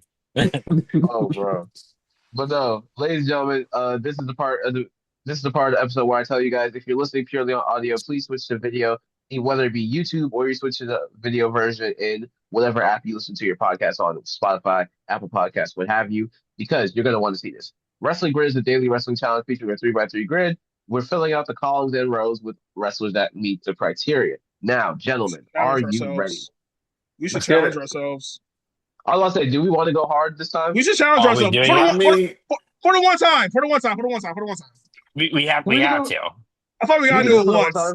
I thought we All gotta do it right. once. All right, let's see. For the Let's one see. time, Let's see. let's do hard mode. Watch this We easy have shit. Hell in Oh, a Cell Oh okay. match. shit. Oh Oh, this shit. is AEW Wait. easy. TNT This is champion, easy. 5.25 Meltzer so, rating. Current Okada. AEW, Don Okada. Callis, and Wyatt family. Okada. Oh, This Okada. is That's easy. that's easy. Okada. That's easy. Which one do you want more, Oh, Reek? 5.25 or um, current? middle. I All got right. some for the bottom one, so middle. I can do Edge for TNT and Hell in a Cell match. Okay. Vaughn. Nice. Go ahead, Vaughn. uh, I'm blanking. You want serious? Give me Brian Danielson for AEW and Wyatt family. That was my next one. Good job. That was my next one. Nice. Oh, That was my next Jujutsu? He was Actually, a one. white family. here's what I will do though. I'll give you Brody Lee for TNT champion and Wyatt family. Mm-hmm. Mm-hmm. Rest in peace. Rest in Yeah. peace. Give me give me the proto star. Yeah. Give me Kyle Fletcher. Come on, I'll just Kyle. I'll knock the easy one out real quick. TNT or current? Top. Mm-hmm. Yeah. In that case, then I'll do Josh Alexander for the bottom. I was gonna go We have Takeshita, but fair enough. I was gonna go uh, Takeshita, but fair. Yeah. Vaughn. Put a name out though. This is very AEW heavy. It's all AEW. Yeah. It's gonna be all AEW. I think. AEW Hell in a Cell match. Current. We Yeah, got Brian current. Danielson. I don't know, Damn it. man. I'm like, See, I I'm got. I having got. trouble. I got one. I got Hey, one. Vaughn, I'm gonna give you a hint. CEO. oh, CEO. Oh, I so forgot about that match, dog. yeah, I the was. I didn't even Mercedes, think about Mercedes Monet. That was a I great wasn't even match thinking about too. all. I forgot all Yeah, about that see, match. I remember because her and Charlotte were in the first Oh, women's one. I remember that. they Yeah. were. what? 5.25. Hell in a Cell match, 5.25 stars. Hell in a Cell plus The five. thing How is far that back? Do we know how far back these Star ranking goes? Like, do they go back no, pretty because I far? never give a fuck about Meltzer. Hell in a Cell match in a Then 5 star. Moxie, Has Mox been in a Mox? Hell in a Cell match? he. Was he in Yeah. one? Go Oh ahead, yeah, Tears. Seth Rollins. Seth Rollins. Ah, yes, 2015. Yes. Good job, guys. Hell yeah. Good job, y'all. Yeah. I'm support. But I definitely knew this shit was gonna happen. This was the easiest one. Next time it's gonna be hard as hell. Because that one wasn't that bad. We did good. That wasn't that bad. That That was was good. so It wasn't. easy. All right. For everyone listening, for the rows, we got Edge, Kyle Fletcher, and Brody Lee. We got Moxley, Okada and Bryan Danielson. Then we got Mercedes Moné, Josh Alexander, and Bryan Danielson again. Yeah, that was on AEW. Yeah, I got my research and my knowledge up. But no, this was fun and very easy. Let's get back to the our regularly scheduled pod. All right, man. Let's jump right into Raw. So we had the women's tag team, man. Even saying his praises for the past couple months. Now we have to do so again today because that triple threat between the Judgment Day, the Kabuki Warriors, and Bailey and Lyra, Chef's kiss. So good. all for the number one contendership for the titles. Ooh. First off, Rio comes out. Rio's like, "Welcome to Monday Night Rio." Mind you, the the shirts dropped the same day. I think they broke the WWE shop website. You might need to double check me, but they definitely need to restock at least. I Rio is will so say this: over. Rhea It Ripley is. is. I don't think we've seen a more popular women's star in the business. I don't. Yeah. I No. don't. I don't even. There's not even anyone that's comparable. I Dude, like even thinking about it throughout all the time. Like, of course, Trish is popular, Lito's popular, but it's like very few. Like even I guess you can even say like China was huge, right? But Rhea Ripley was is just like Rhea Ripley is probably like the most popular women's star we've probably ever seen. Like, And yeah. no, like and like she continues to be a needle mover year after Hmm. year after year. And that's why it's like someone like her I can't get fatigued with because she does her job so fucking well. Hmm. I can't even hate. Like so back to the show like yeah, great match. JD gets the title shot and all that good shit. You feel me? Um, how do we think that's gonna fare? Living I think the living match is Rhea going to be. back in the same back in the ring again. I think the match is going to be really really good because Mhm. obviously Rhea and Liv have great chemistry. Roxanne is literally the prodigy still, even though like she hasn't gotten to where she probably should be at this point now. She'll get Mhm. there at some point. She'll be fine. I'm not worried about it. And of course, EO, in my opinion, like I always say, best in the world, man or woman, whatever. So I think the Oh, match is gonna bro. be good. The match is gonna be really good. I'm not worried about it at all. I expect the match to be like the match of the night, if anything. Yeah. Like that's just the expectation you get with like Rhea Ripley and Io Sky in the same ring. You just be like, yeah, they're probably still the show. They consistently steal the show, which I think is one of the dopest parts about it. Dude, and again, like you said with Roxanne Perez, one of the dopest young wrestlers that we have today. Like people forget, she's the first ROH Women's Champion, dog. Like she's been doing this since she was like 16. Like Yeah. Mhm. real hooper in the game. Speaking of some real young hoopers in the game, we got the young OG's first match on Raw, dog. Javon Evans went up against Rio Americano. Yeah, Rio. Was it Rio or Bravo? I'll be forgetting the one with the blue mask. Went up against one of the Americanos. But Yeah. no, dude, I'm so happy for this kid. Like watching the pop that happened when he came out. Hmm. I'm just you're gonna hear me say this for at least like a month. It was Bravo Americano, but you're gonna hear me say this for at least like a month. I'm just so proud and I'm so excited to see where he goes. Not only is he great in ring, he has good charisma. He's able to connect with the crowd. Like literally, you his literally the start of his entrance is now a meme when he does a little like Oh my I ain't gonna goodness. lie. Like the young OG man is really one of them once. One Yeah. of them. It's one of those things where a part of me at first was nervous to get caught up too quick. So I feel like he should Hmm. have had a proper NXT championship run, like the big title in NXT. Um, Yeah. so I'm just hoping that he doesn't. I doubt they do this to him, but I don't want him to become the guy like a Ricochet, like for the spots and the flashy moves. Mm, I just pray that they, utilize his talents till he's over with the crowd and the things like that, and actually properly book him. Because I don't want him just to be like this mid-card title guy who's just there for the big spots or who's there for like Mhm.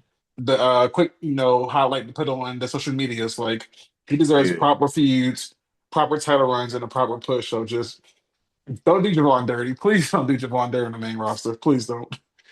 Dude, and so if you're talking about title runs, everyone forgets Bianca Belair never got a run with the NXT Women's Championship. And look Oh, at how yeah. successful she's been. Yeah, that is true. True. Thought Um, I just thought I just got off. Uh, depending on when they do the Judgment Day split, that we've been waiting on for like the last what 2 years. I feel like at this point. Something like yeah. that. So nah. Can we please get a Dom versus Javon Evans match for the IC title?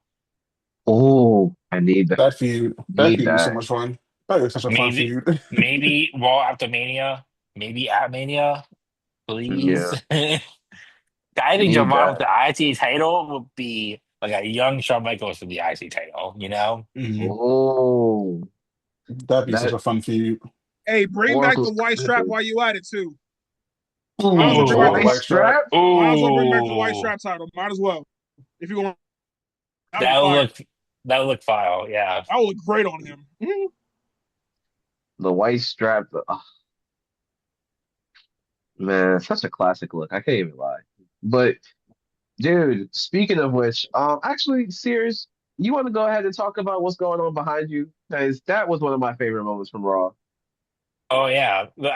This is again one out of the 1 out of 10 times when Triple H booking actually is showing out. And we got CM Punk, still World Heavyweight Champion after all beating Braun Breaker somehow on last week's episode, going against this guy, the Prince, Yeah, yeah, yeah. and we now have a World Title match set up. Oh boy, back in the World Title picture Listen, after forever. Finn Balor FC, we don't give up. We We don't give don't. up. We We don't. back. I've never Yes, given up sir. on you, Finn. I've never given up on you, buddy. I promise. And Bro, just let he's just let Finn get one run. One. won. We I ain't we asking gave the for belt to much. Drew. We gave the belt to Drew. Let's give I'm the belt to saying, Finn. like, come on now. But no, that's Because this actually a match, match I'm excited. That's actually a match I'm excited for. No funnies. it's about to be fire. It's in Finn's home country. Yeah. Yeah. Oh, Oh. the response is gonna be beautiful. Oh my gosh. hmm Like Like, like Punk's pushed the right buttons to get Finn back to where he needs to be. I'm hoping this match next week. It's like the trigger to get him back. Honestly, I hope it's the trigger to get a face Finn back one. Honestly, or even Mm-hmm. like a gray zone Finn one, where it's like he can flip either side. yeah, it But seems like like, they're trying to get to that point. but like, I need Finn to do something. I need a bug to be on Finn Balor like by tomorrow. Like that'd be great. And Immediately. I love Punk. Punk's great, but like this match better hold up to all its expectations. So this is the dream match that Punk said he wanted when he came back. God, Punk Yeah, said his name and he came in. man. good hoops are Please, coming up. Great grabs. please. Just I know this is gonna be good graps. It's the demon and the best in the world, dog. It's the prince and the best in the world. Like, E- Either Finn better win or this better be the moment that the Judgment Day breakup happens. One Yeah, of those two like things like mm, better happen. I think Finn just needs a moment of realizing like I'm still Yeah. that guy. Like I'm yeah, still the prince. I'm still the demon. I'm still Finn fucking Balor. And I think that's what especially. because and the thing about it is like his performance hasn't necessarily dropped off, but I feel like over this run, especially since he's been wearing pants, he hasn't had like a match that makes you go like, that's Finn Balor. That's Prince Devitt. So I feel like this would be the match that reminds everyone, like, oh yeah, that's who this guy is. So I think that might be the catalyst for him getting back in the spotlight a bit more and branching away from Judgment Day at some point. Mhm. Yeah, I don't know. I agree with what y'all said. It's just time for Finn to get something because I'm just tired of seeing Finn get cucked, honestly. Like Yeah, and the thing he's is that overdue. he got cooked. He got cooked on Monday by Liv. He got cooked by Punk during that Yeah, promo he battle. got Like cooked so bad. Why did Liv do him like that? That was unnecessary. Liv said, "You back here playing video games. You said you wanted to put the Judgment Day on your back and bring gold. What happened?" I said, "Liv, you just got Like, back." chill. My man chilling. Like you don't gotta be mean. He's just trying to play some 2K. Yeah, so I mean, I don't know. That's not for something for Finn. Like, he needs to hold title like gold this year, whether it's IC, big strap, something. And I need the old interest back. I need to be in the stands doing this, you know. Oh God, You see, you see how he Oh tries my to fake this god. out on Monday. Yeah, like he picked this out, I'm like, be getting it. I'm like, come bro. on. Listen. This is what I need on Monday. I need the top. I need the trunks back. Hmm. I need the OG leather jacket back. Hmm. I need the old theme song. I need everything. I need Finn Balor. Give him his aura That's back. what I need. That's what I need. Yes. I need Finn Balor. That's what I need. Yeah, I need all the aura back. All of it. Like that all bell could be back the first wall after the face turn. Just saying. And it's Yeah. gonna hit like crack in the 80s. Oh my God. Like if Oh, he goes back there, bro. Mhm. man. Shout out to Finn, man. Shout out to Shout out to Finn. Um, Penta and Dragon Lee went up against Division, and man, I've never seen a wilder way for someone to win. I've never seen someone win but come out looking like a loser more.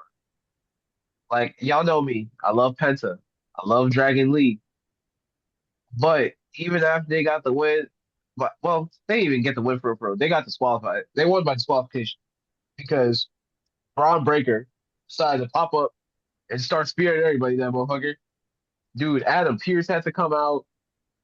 He put Braun hands on Adam. What were y'all thoughts The during most that? stressed out GM in the game. Oh Yeah, yeah, Raw's Crash Out undeniably. Central. Like Raw's Crash Out Central. Nick Aldis will never. That What were man your needs to thoughts see doc. during the That man needs to see match? Doctor Shelby. He needs Doctor Oh, Shelby right bro, now. he needs it. What were That your man thoughts needs during the match? therapy. What were your thoughts during the moments? Like, I just want to know it all. Give us the full breakdown, guys. It's always where's Adam Pierce, not how's Adam Pierce. I ain't lying. I mean, I Like OG, you good, bro? Yeah. You chilling I this need a week? You drink. he, good? Just every he's episode. I need a he's never drink. good. He's never That good. man is not good. I don't My know. man I is kind of didn't suffering see the match immensely. because I walked away for a second, but the ending was insane. Like I don't know, just like if we're being honest, Paul Heyman got a point. Adam Pierce did touch Braun first, self defense. I don't see a problem with it. I mean, Hey, So yeah, That I mean, that that's why I think he's going back for the Rumble. yeah, that could play a part. So I mean, but Braun is just a machine, man. Like you couldn't pay me to sit there and watch him take off full yeah. speed Full sprinting. full in my sprint. ribs.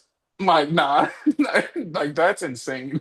Like, I don't think, as far as like young superstars go, like up and coming superstars go, like there isn't one that has inspired more fear. I can only compare Braun Breaker now to like O2 Brock O2 Brock Lesnar. Whereas like he's Yeah. just you hear that opening riff, Hmm. you're about to Hmm. get fucked up. Here comes the pain. It's the same thing with Braun. You hear that Yeah, fucking siren, Hmm. you hear the dogs. It's yeah. over for you, brother. You hear them Like steps. Just hear somebody running. and I'm like he is he's running so fast.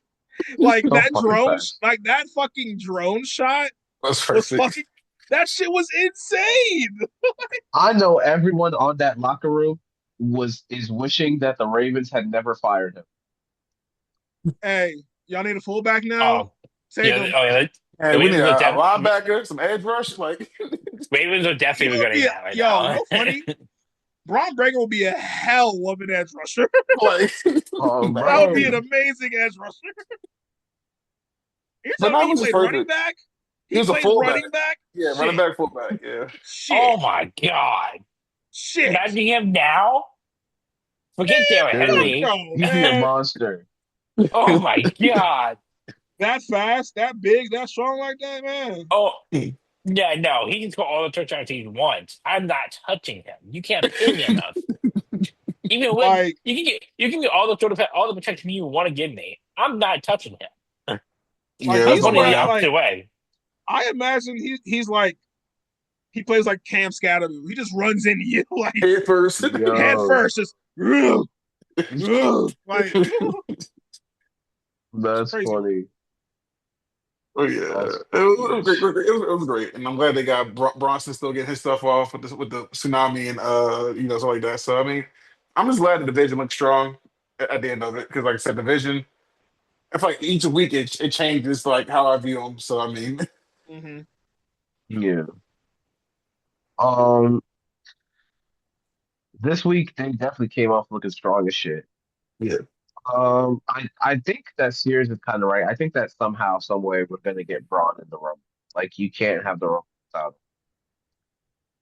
Yeah, there's no way. Definitely after last year's Rumble, there's no way you have them on the show without on hmm Faker. Yeah. Um, man, just pray for Adam Pierce. That's all I'm gonna say, y'all. That's all I got. Y'all have already hit the nail on the head. Just pray for Adam Pierce. However, someone needs to pray for the fucking ref that handled the Gunther and AJ Styles match after that fuck ass finish. he need a pair of Honestly, these. uh, uh, someone needs to pray for that boy, man. All I'm saying is, Gunther, when I catch you, Ricky, when I catch you, me and Gunther might have to scrap, dog, because he did not need to steal that win from my man AJ. And also, it's not even the fact that it's not even the fact that Gunther won. It's the fact of how he did it. Like I get it. It's pretty. The writing's on the wall that Gunther is going to be the that Gunther is going to be the WrestleMania opponent for AJ. But it's like, dog, like at least let's build a real. Well, they're trying to build a real underground story, but like the cheat to do it, like you beat John Cena. You Yeah, can beat like respectfully, you can beat AJ clean probably. yeah, It might be damn near a time draw. Like you can beat AJ clean. Well, to be fair, there's no time draws in WWE for some reason anymore. They don't do countouts like that. yeah. I can see a world where he's not the main opponent. Who would you have? Who would you have the direction be? If he's gonna be retiring bitches, let's have him retire while he's doing the paperwork at Mania. Oh, absolutely. I have that expected for SummerSlam because apparently it's in Other his than yeah, hometown this year. shit. Yeah, but hey, I would have done shoot. That would be a great time for me to get up and refill my plate because that Yeah. match would only be like what 10 minutes. 10 seconds. Oh yeah, because that Instant old man, F5. But yeah, dude. I might give you. I agree with what you said. Like, I just like for Gunther to be like this off this crazy win, for him to win like in a Weasley, like Dom Mysterio ways is like. I mean, I guess it's smart from Emery's standpoint, but I'm like, you should be beating the hell out of your opponents. Like, I don't know, like Yeah, it man. just it didn't seem like Gunther, especially because he respects the ring and stuff like that. It didn't seem like a Gunther win for his character, I guess.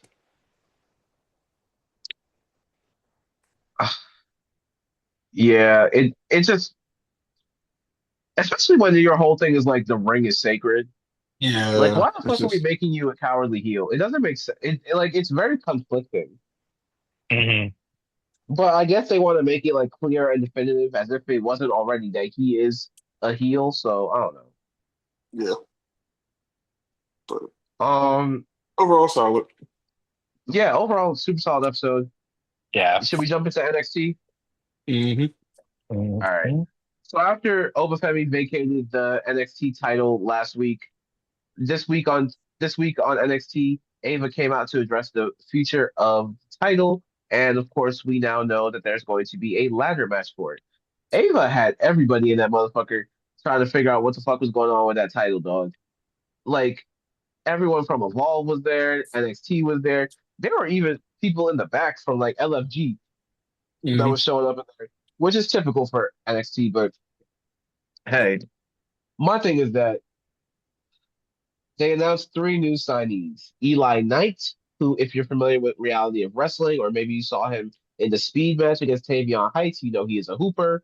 Um, Keanu Carver. Shout out Keanu Carver. Let me say it again. Shout out Keanu Carver. You know, that's the DMV's own, Southeast DC's own. You feel me? Shout out Keanu. Um, and then the all the members of the Vanity Project. So both members of Swipe Right and then Jackson Drake were signed to NXT. So these are the first few NXT call-ups. Um, First of all, I'm a little surprised that Callie Armstrong wasn't a part of this collective of NXT signings, but I assume that's going to be coming sooner rather than later. Um, I'm just, First of all, what do you think about the signings, and what do you think about the fact of a ladder match being announced to determine the title after six? It's like six qualifying matches, right? Yeah. I NXT mean, loves a ladder match, man. yeah, I They're mean, good at they Oh, booking them. do. bro. Yeah, they do them good. I mean,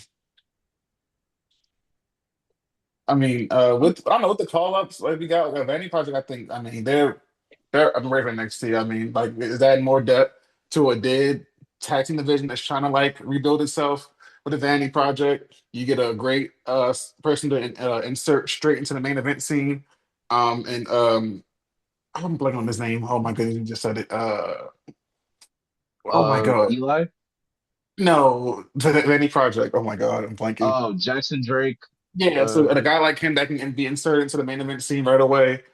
I think that it was all good call ups, like you said. Definitely not sure why Kelly Armstrong need to call up just yet, but I think the match should be fun. I feel like we already know who's going to win the title. I mean, it should be Ricky. I mean, see, this is one of those matches that has like a super obvious winner, a Yeah, super obvious outcome. But yeah. what the Fed likes to do with a lot of ladder matches is completely subvert your expectations. hmm, Now, I'm not saying they'll do that here, but as much as I do expect Ricky to win, I could see them veering off somewhere else, shocking hmm. us, giving us something fresh or whatever. So I think obviously put Ricky in the match. I do think Keanu should be in the match for Yeah. I mean, sure. but they booked him. I mean, yeah, he got to be. Dude, Keanu definitely has to be in the match. I would say you put Tony D in there maybe. Joe uh, Um, Hendry. After yeah, what happened Joe during the main Henry, event, most Bill definitely. Hendry, I think too. Uh, and then you put Josh Slate. What's his face? Oh, Deion Lynch. Bill Look, with Deion. Dion. Yeah, you put Dion in Yeah, there. Yeah. Dion definitely needs to be in there. and I guess I don't know someone random. I don't know. Miles I Bourne. guess. I don't know. I guess I the. don't I know. guess the. I guess you put the Evolve champion in there. I guess. Yeah, You could Jackson do Drake, that yeah. too. yeah. That would be a good idea. You could do that too. Definitely since he just got signed. I would assume he's gonna drop the Evolve title soon. So you Hmm. put him in the match. So I feel he'll be one of the prominent features soon. Yeah. It definitely looks like they're shaping for Miles Bourne, Dion Lennox, and like Vaughn said, after they booked Keanu Carver and they had him running through Like, folks. They had him running through everyone during that segment.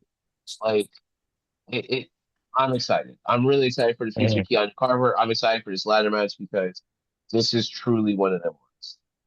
yeah, they said we need a new over, then our over just left. We need a new powerhouse. Dude, my And part they booked that perfectly. That was an amazing first appearance from that man. That was great. yeah. My partner said, "Damn, Shawn Michaels just really loves his big black guys, huh?" I, well, I mean, yeah. I'm like, well, Yeah. Put it that way, yeah. proof's in the Yeah. pudding. Proof is in the pudding, bro. Um, oh man, dude, it's so awesome. I'm so happy for him.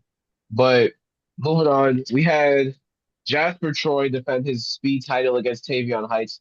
I'm gonna be so for real. There's no the fact that there's barely any story build up with these speed matches. Granted, I know that since they're short matches, there's limited builds for these. It's just I'm so uninvested sometimes. I can't even lie to you guys. Like Yeah. all, all the Yep. build for this match happened on both of their socials, and it's just them like sending Twitter shots at each other. But what do you guys think?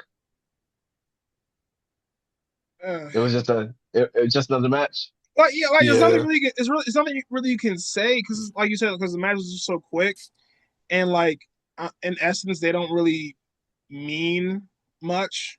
Of course, you'd be like, yeah, it's a championship match, but it's like it's a championship that a lot of people don't pay attention to. So I mean, they could do better with the booking of that title in general. I get why it's there, I get what it's for, but it's like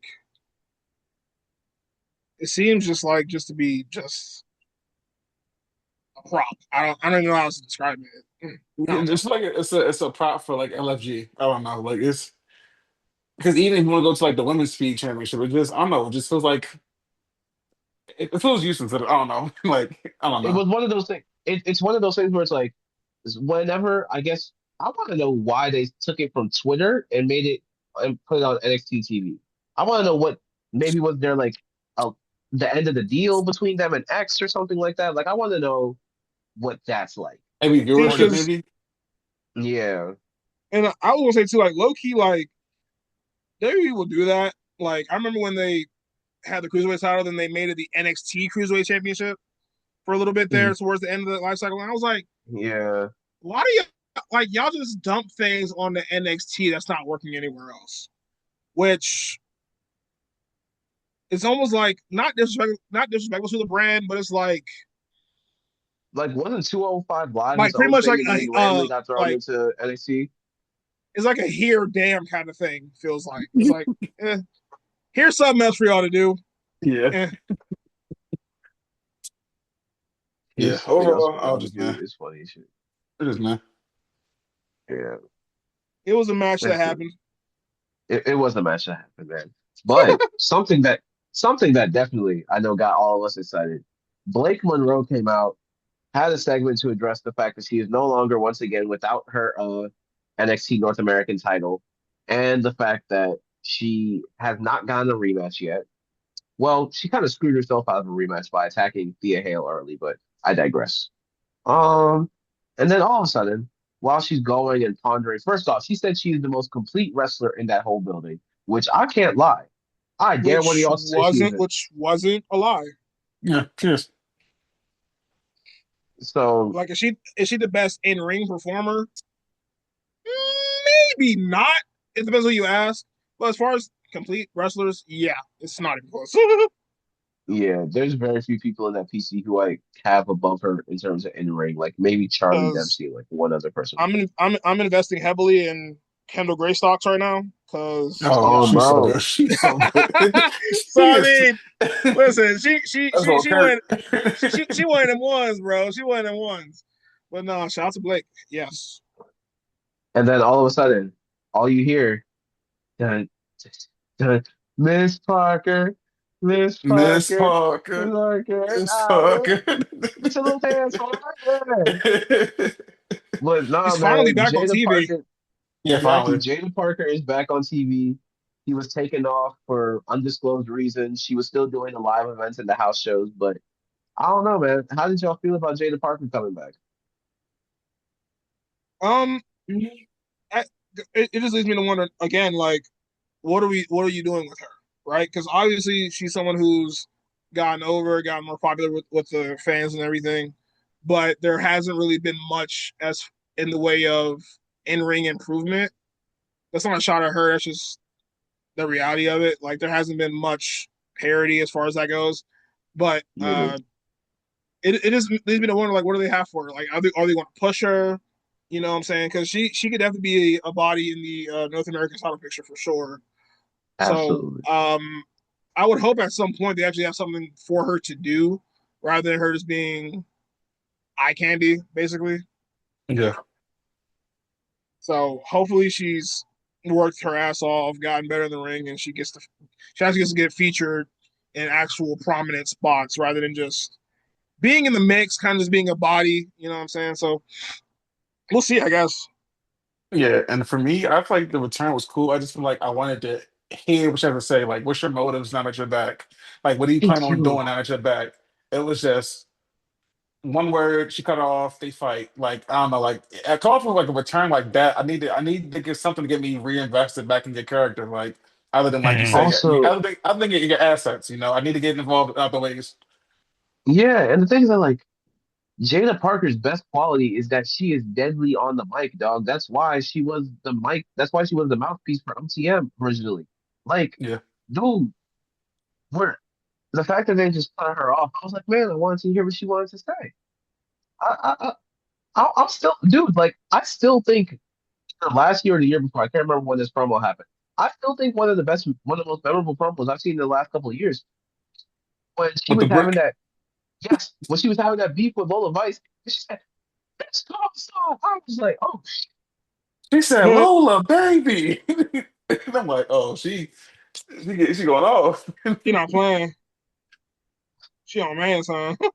dude, that was the thing that was the thing that saved that trash ass beef because neither of them were really that great in the ring during that time." Yeah, Lola has but improved though. I will say that Lola is on my most improved list. Um, yeah. Speaking of Lola, she got a win over Kehlani Jordan this last Tuesday. Kehlani Jordan as a heel, it took her some time to come into her own, but I'm loving it. And Lola coming for Izzy Dave's North American title. How do we feel about the anticipation of a Lola and Izzy? Yeah, I feel like Lola and Jada have the same problem, whereas they're popular, they're featured on like they're on TV on a regular basis or whatever, but it's like they've plateaued. They've gotten to a certain point. And I would have thought Lola would have been a champion a year ago, Mhm. Same. maybe even two. Um, so like I said, glad she's getting something to do. I feel like her and Izzy Dan could do some good work together and all that good stuff. But like I said, like what are the means? What's the end? What's the end game with this whole thing? Mhm. Because if you just keep putting Lola in dead end feuds where she's going to lose each time, it's like Mhm. Mhm. so. Of course, I look forward to seeing what happens with that. I do hope that Lola is able to capture something at some point. Hopefully, Yeah, I agree Same. with all that. Like if anything, I swear I thought that her and Mr. Iguana were gonna take the titles off of Ethan and Chelsea, but I guess that might be dead in the water, or maybe they're waiting until AAA is officially shown on Fox TV in Mexico. Maybe they're waiting on that Mhm. deal to start before they pick up that storyline. Um, and I will say, someone who I think is really promising and I can see in the North American title scene, and we saw a little bit of him last week. Shiloh Hill, man. I don't care what y'all say. They fucking up his presentation with all these vapid ass segments. But when he get in that ring, that boy is entertaining. that Yeah, boy can wrestle. he can wrestle. Ruthless aggression. Toothless aggression. So Crazy reference there. Anyway, him with the TNA International Championship match against Stax Lorenzo. I hate the fact that they're saying his full name. Just keep calling him Stax. That's so fucking dumb. Mhm. But Channing Stacks Lorenzo. yeah. But either way, like it was a solid match. Again, it's just showing the character work that Shiloh can do. I think that was the biggest like takeaway from it. Other than the fact that like they're both solid in ring. Shiloh can really go. Shiloh can really stun the crowd.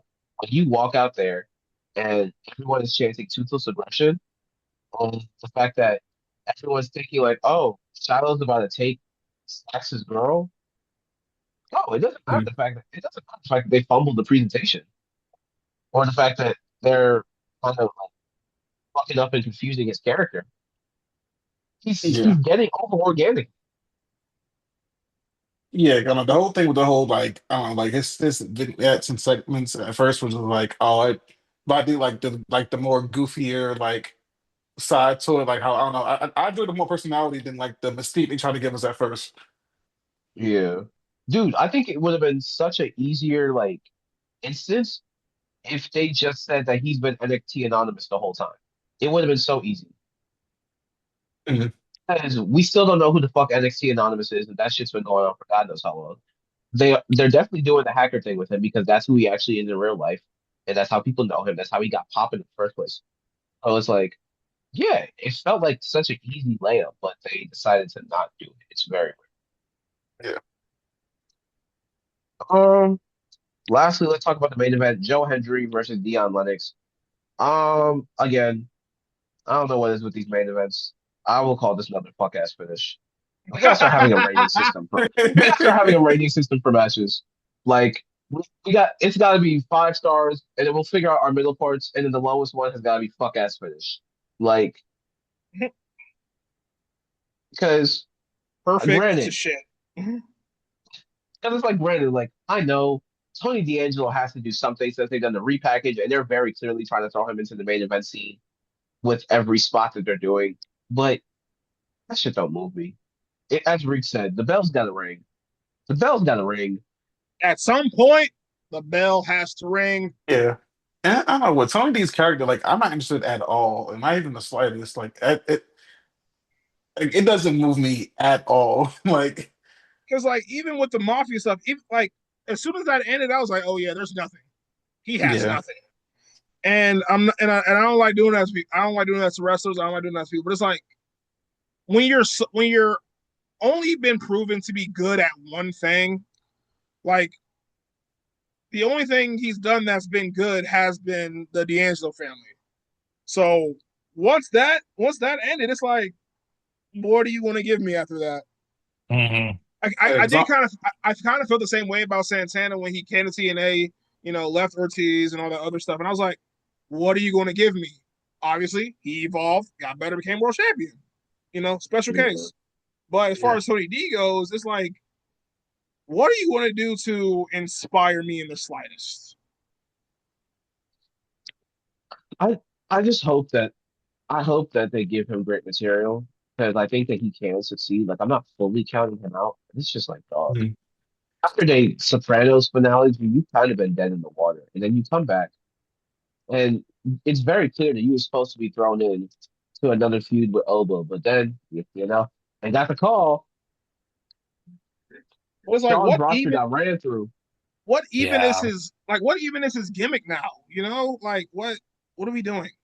like was an Yeah, assassin? What is he? He's a mute. Like I don't know. Like it's I don't Edgy know. and edgy and mysterious, brother. Please, Hmm.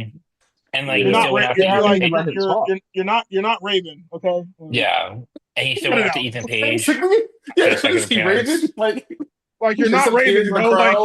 you're not built for that, dog.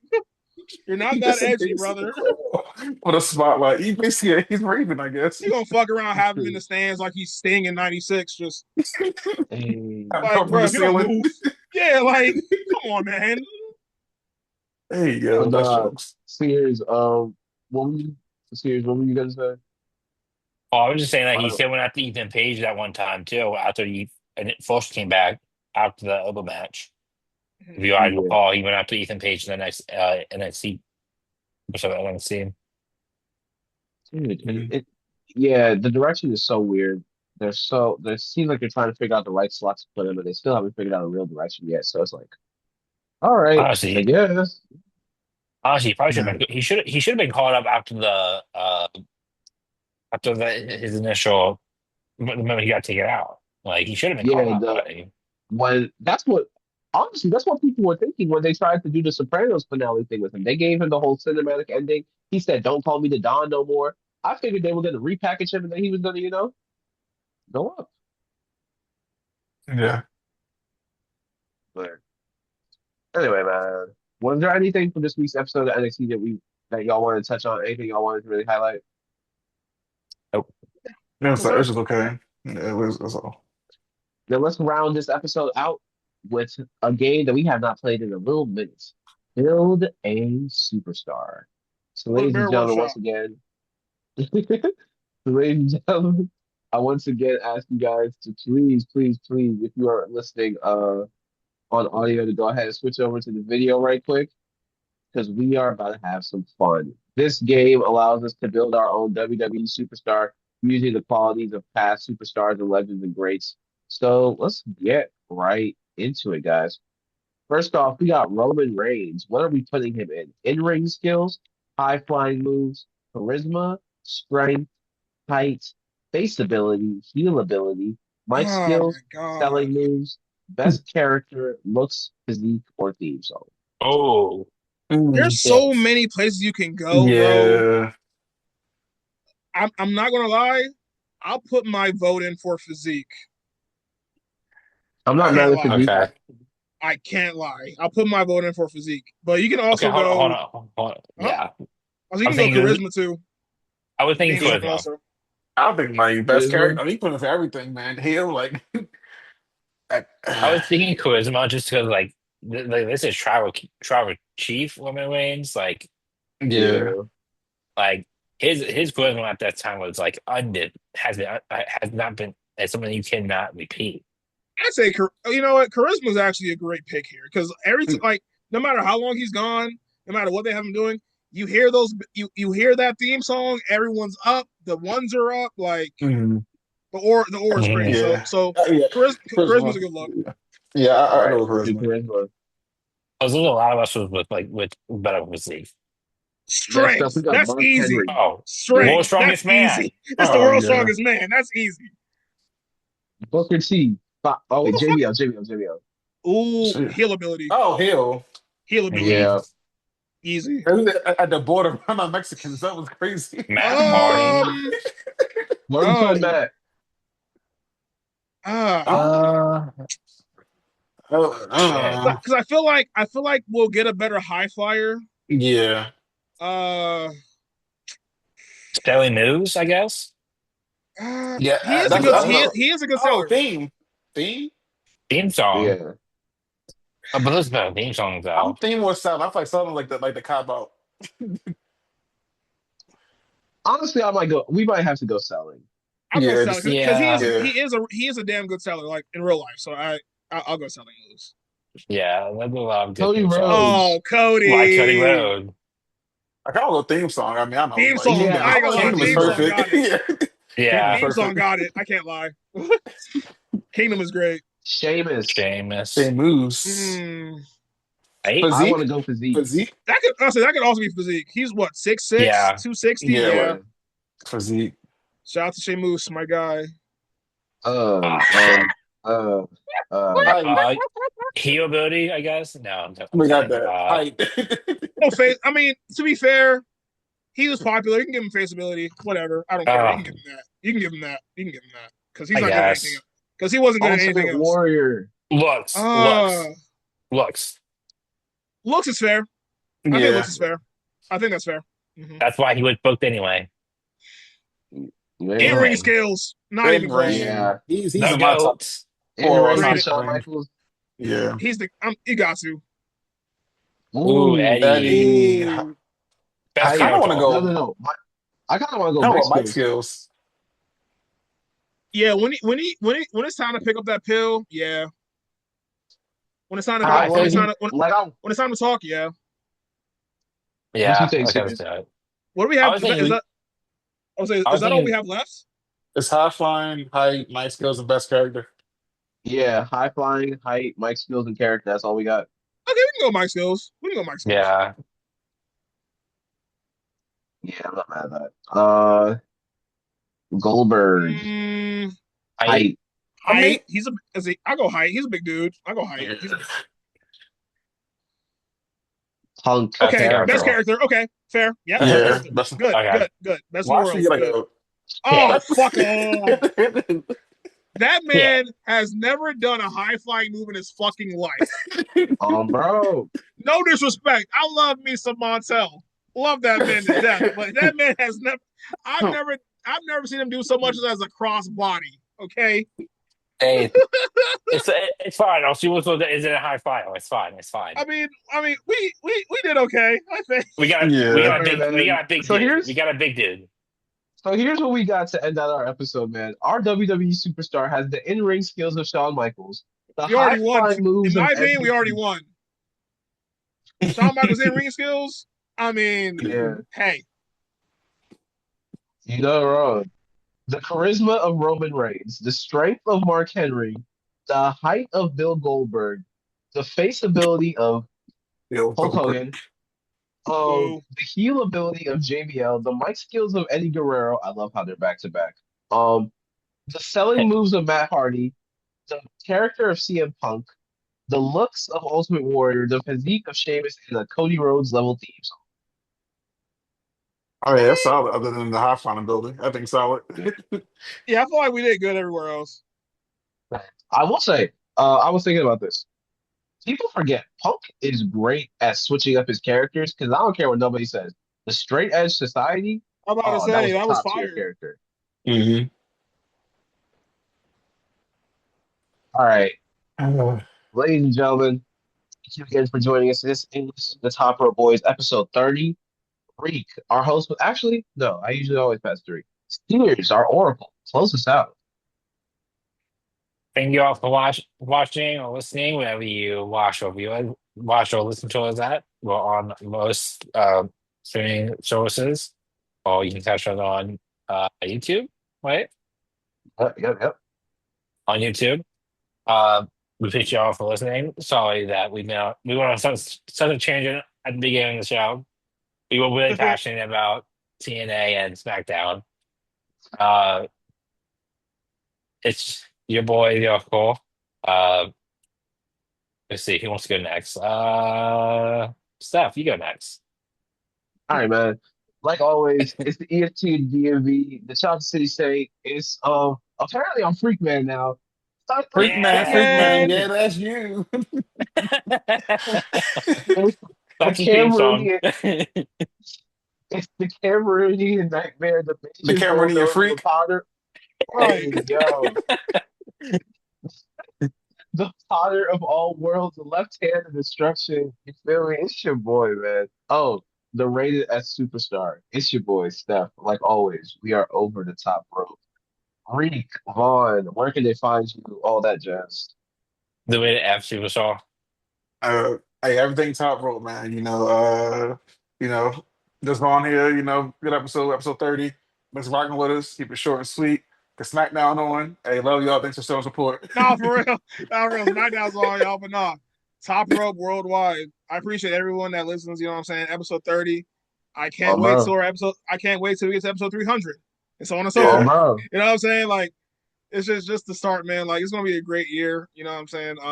So like Vaughn said, SmackDown's on, so we gotta skedaddle, but top rope boys, man. We out of here. See y'all next week. Peace. And like always, we are Deuces. Peace, over peace, the peace, top rope. peace. Over.